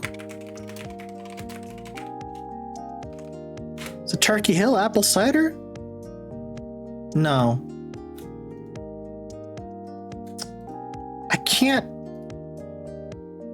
I can't remember what it was, but it's bourbon mixed with a little bit of like a hard apple liquor. Those you mix those two, either stir it or shake it, whatever you want to do. Serve that over ice and then top it off with like apple cider, whatever regular apple cider you can find. The ratio should be somewhat even. It's really fucking good. Like genuinely, it's really good. It is a little strong, but I kind of like it that way. It's real fucking tasty. I highly recommend you try it. I know I wrote that recipe down somewhere. I can't remember where, but yeah, I'll find it. I gotta tweak the ratios a little bit. I'll get back to you. But yeah, no, that's a cocktail I've made. I don't have a name for it. I just know it's fucking good. notice those clams' ankles in there as well. Aren't they fun? It very quickly seems to evolve to be used in poking fun at the kinds of strange things that people with more money than sense might order in one of their fancy rich person's restaurants. Okay, There's makes a lot sense, of makes satirical sense. and nonsense articles that make references to like ordering a sandwich of fried bee's knees or something like that. But here we have a real development in the evolution of the bee's knees. Joe Laurie Jr., a vaudeville performer, seems to gain some notoriety right around 1920 for Okay. performing a monologue titled The Bee's Knees. I can't find a transcript or a recording of it, but my best guess is that it was some kind of a nonsense humor stream of consciousness thing. It just rambled on and everybody laughed hysterically. I thought maybe that this show was such a hit that that's the point where Bee's Knees crossed over to mean the very best, but we're not actually there yet. Not Very yet. next year, Bugs Okay. Bear, A popular humorist and sports commentator of the time used his own variation of the expression to mock a particular bum boxer with, "He was as open as a yawn, loose as cinders, couldn't spank hard enough to dust the pollen off a bee's knees. Never Oh won a my battle God. in 15 years and always led with his nose, followed by a cross with his chin." And then for like a year or so after that, I find other sports writers picking it up and using it in a very similar fashion. And then the phrase seems to spontaneously morph, combining the intent of both the earlier ridiculous stuff, flaff, with simply awful, to sum up and mean like utterly useless, complete garbage. Nobody needed this. And then almost immediately afterwards, it transforms completely again. As ever, the youth have always spoken a language that is completely alien and impenetrable to those of us of older generations, and the 20s were no different. Boy, howdy, Greg. Yeah. Same though. Jesus.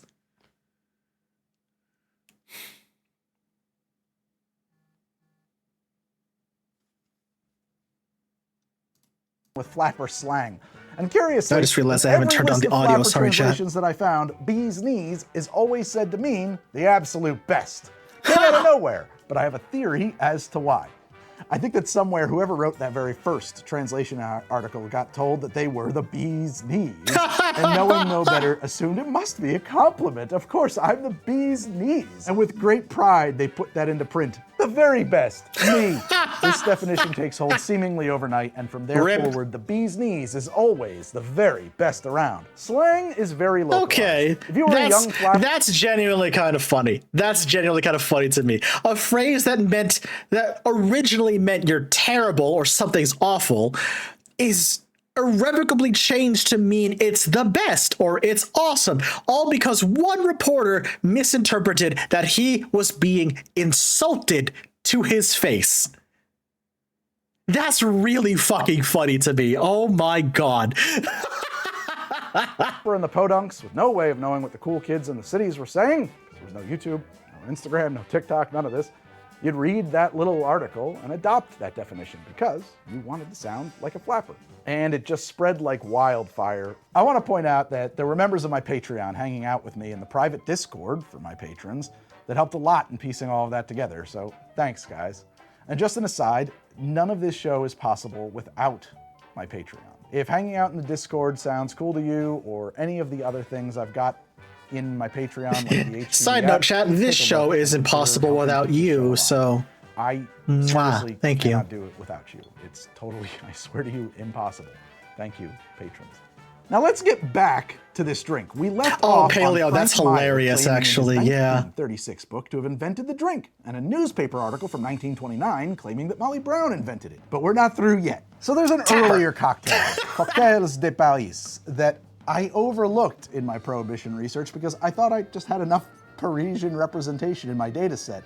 It was written by Georges Gabriel Thenon, apologize if I pronounced that wrong, under the pen name Rip, and it is the only other mention of this cocktail that I can find, and it was published in 1929, and get this, Rip credits the drink directly to Frank Meyer. Is it possible that Molly Brown somehow invented this drink and had it seemingly almost immediately stolen by Frank Meyer, who served it frequently enough that Georges Thenon would then make a note of it in his cocktail book that came out all within like the span of a few months?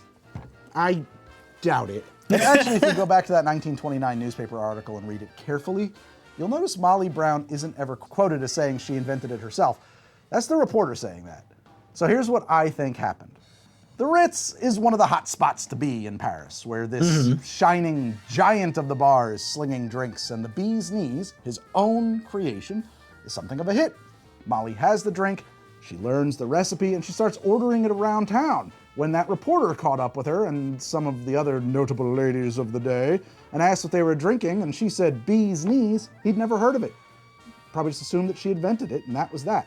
So what is the truth of this drink? Well, almost nothing is common knowledge about it. It wasn't invented to cover up the taste of bathtub gin made by bootleggers in the US. That makes sense. By my research, it was virtually unknown in the US until at least 1936, unless you happen to have spotted that 1929 article and reverse engineered the drink, or had been to the Ritz and brought it back with you. It wasn't invented by the unsinkable Molly Brown, though it is a credit to her good taste. It was invented in Paris, sometime between 1921 and 1929, while American expats who could afford to do so, lived it up in glitzy society glamour, drinking the best champagne and gin cocktails while writing books and plays and music that we still read and see and listen to today by an impeccably skilled barman who would go on to very nearly blow up Hitler. See you next time. I love that episode because it's so interesting. The history, the interconnectedness of one drink. Oh my God. I love. That's the kind of cool shit I love, like genuinely.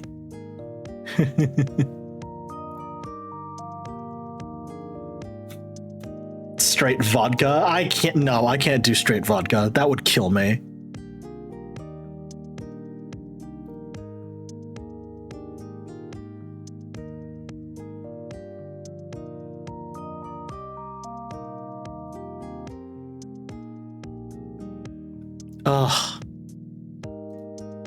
I do love just vibing and hanging out with y'all, chat. You're the best. Hang on, let me very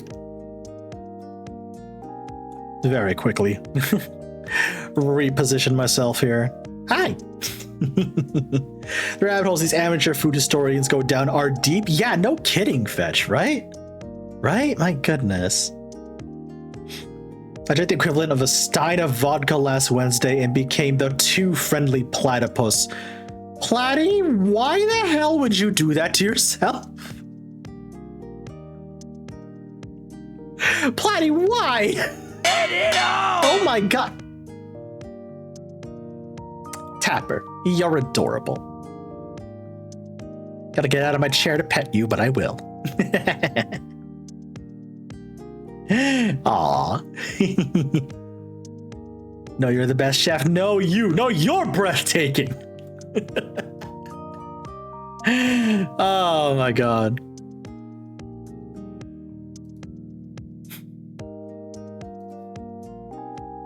I was pouring my cocktails very heavy. I can see that. Yes, I could see that. Good Christ, Platty. Oh my God. I hope you stopped after that, homie. Jesus.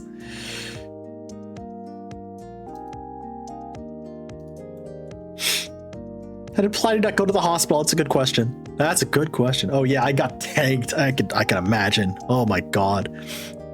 I think the most drunk I've ever gotten in my life was either the first or the second week of my last year in culinary school. My friends and I were living in a townhouse on campus, and a bunch of the other townhouses that were basically our next door neighbors in the area, we all got together and we had a big old party. It wasn't held at our townhouse, it was held at somebody else's townhouse, but regardless, everybody was drinking. I had so many drinks that night. I had a few beers, I had some bourbon, I had some whiskey. I can't remember. There's a good reason why. The last thing I remember doing, or the last thing from that night I remember, is my friend pouring us a line of what he called thin mint shots. Ryuga, what the hell are those? Thin mint shots is a 50-50 mix in a shot glass of peppermint schnapps and chocolate milk. And when you shoot it, it tastes exactly like a thin mint, which is absolutely correct, by the way. I don't know how that works, it just does. I did 2 of those. And that combined with everything I had previously in the night, I no longer remember what happened after that moment. To this day, I don't remember the rest of that night. I just remember waking up the next morning in my bed with a disgusting hangover. I don't remember the rest of that night at all. Oh, man.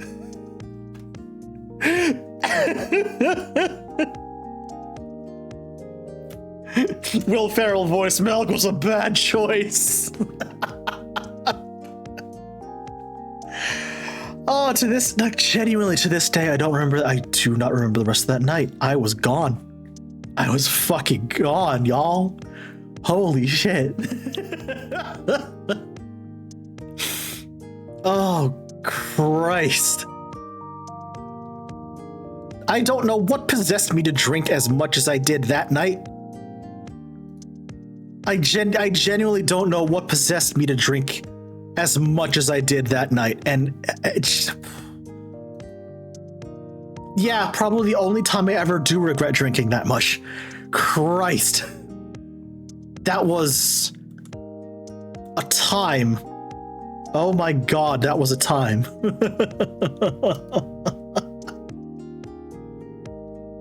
I genuinely do not know why I did that, but I did that. Ugh. Like even now, if I go to a heavy drinking sort of like convention, like MagFest, for example, like I'll be at MagFest this January. At the very least, I know I can get away with drinking a tiny bit more than usual, mostly because we're in walking distance to the hotel. And I've got other people to guide me back to the hotel. At the very least, I know that much. Oh, speaking of conventions, I'm gonna be at Chat.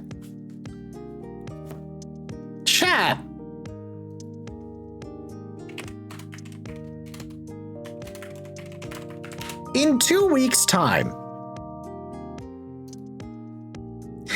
In 2 weeks' time, November 21st through the 23rd, myself and some wonderful friends of mine, Silent Warlock and Ralphie, we're all gonna be at PAX Unplugged for the weekend, and it's gonna be fucking great. I cannot wait. I am so excited.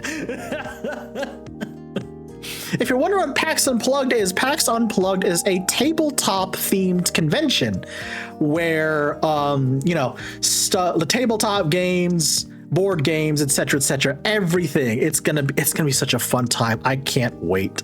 Oh my God. It's gonna be such a fun fucking time. I can't wait to just vibe there with my friends again, because the con is so laid back and chill. It is just a vibe and a half, and I love it. I'm very, very excited. Oh my gosh.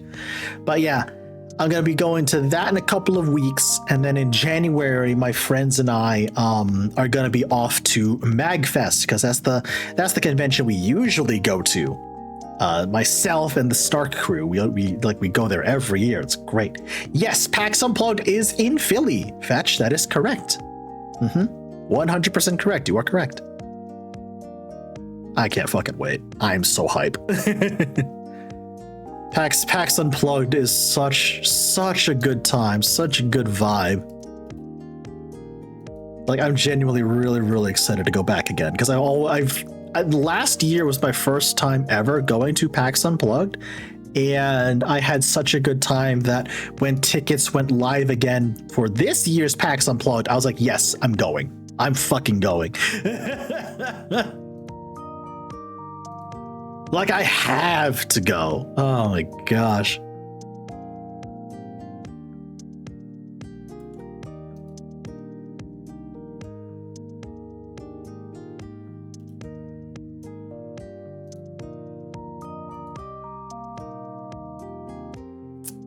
Chat.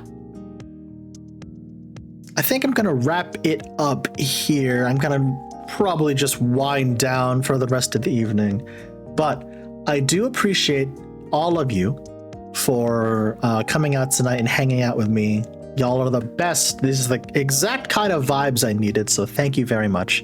I do want to remind everyone, though, this weekend, Saturday and Sunday, from noon to midnight, EST, is our big charity event for the New York Snark Exchange.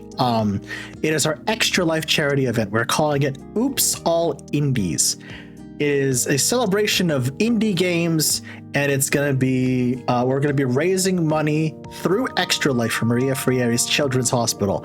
We're actually gonna be getting started, or things are actually gonna be getting started Tuesday, Wednesday, and Thursday, because our buddy Ray is gonna be showing off some stuff for on Tuesday and Thursday. I'm going to be running some crowd control Noita on Wednesday on the New York Snark Exchange channel. So tune in for that.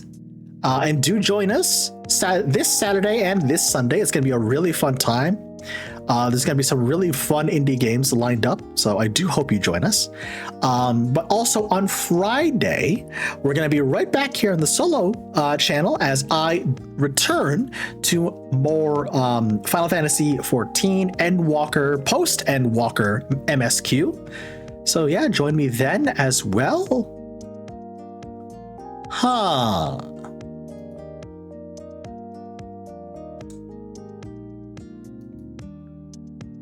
You know what? I know who we're raiding, chat. I know exactly who it is we're going to raid. Chat, we're gonna go raid Vesper. We're gonna go raid Vesper because we haven't raided him at a hot minute. What is Vesper doing right now? He is glam farming in FF14. Ah, yes, of course he would be. With all the glam changes that are coming, of course he would be.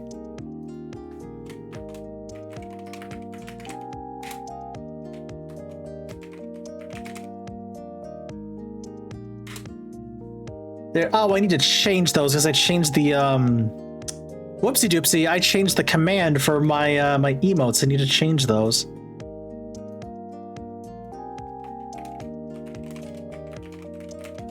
That's on me, chat. Sorry, but here, hold on. I'll type them out for you so you can get them properly.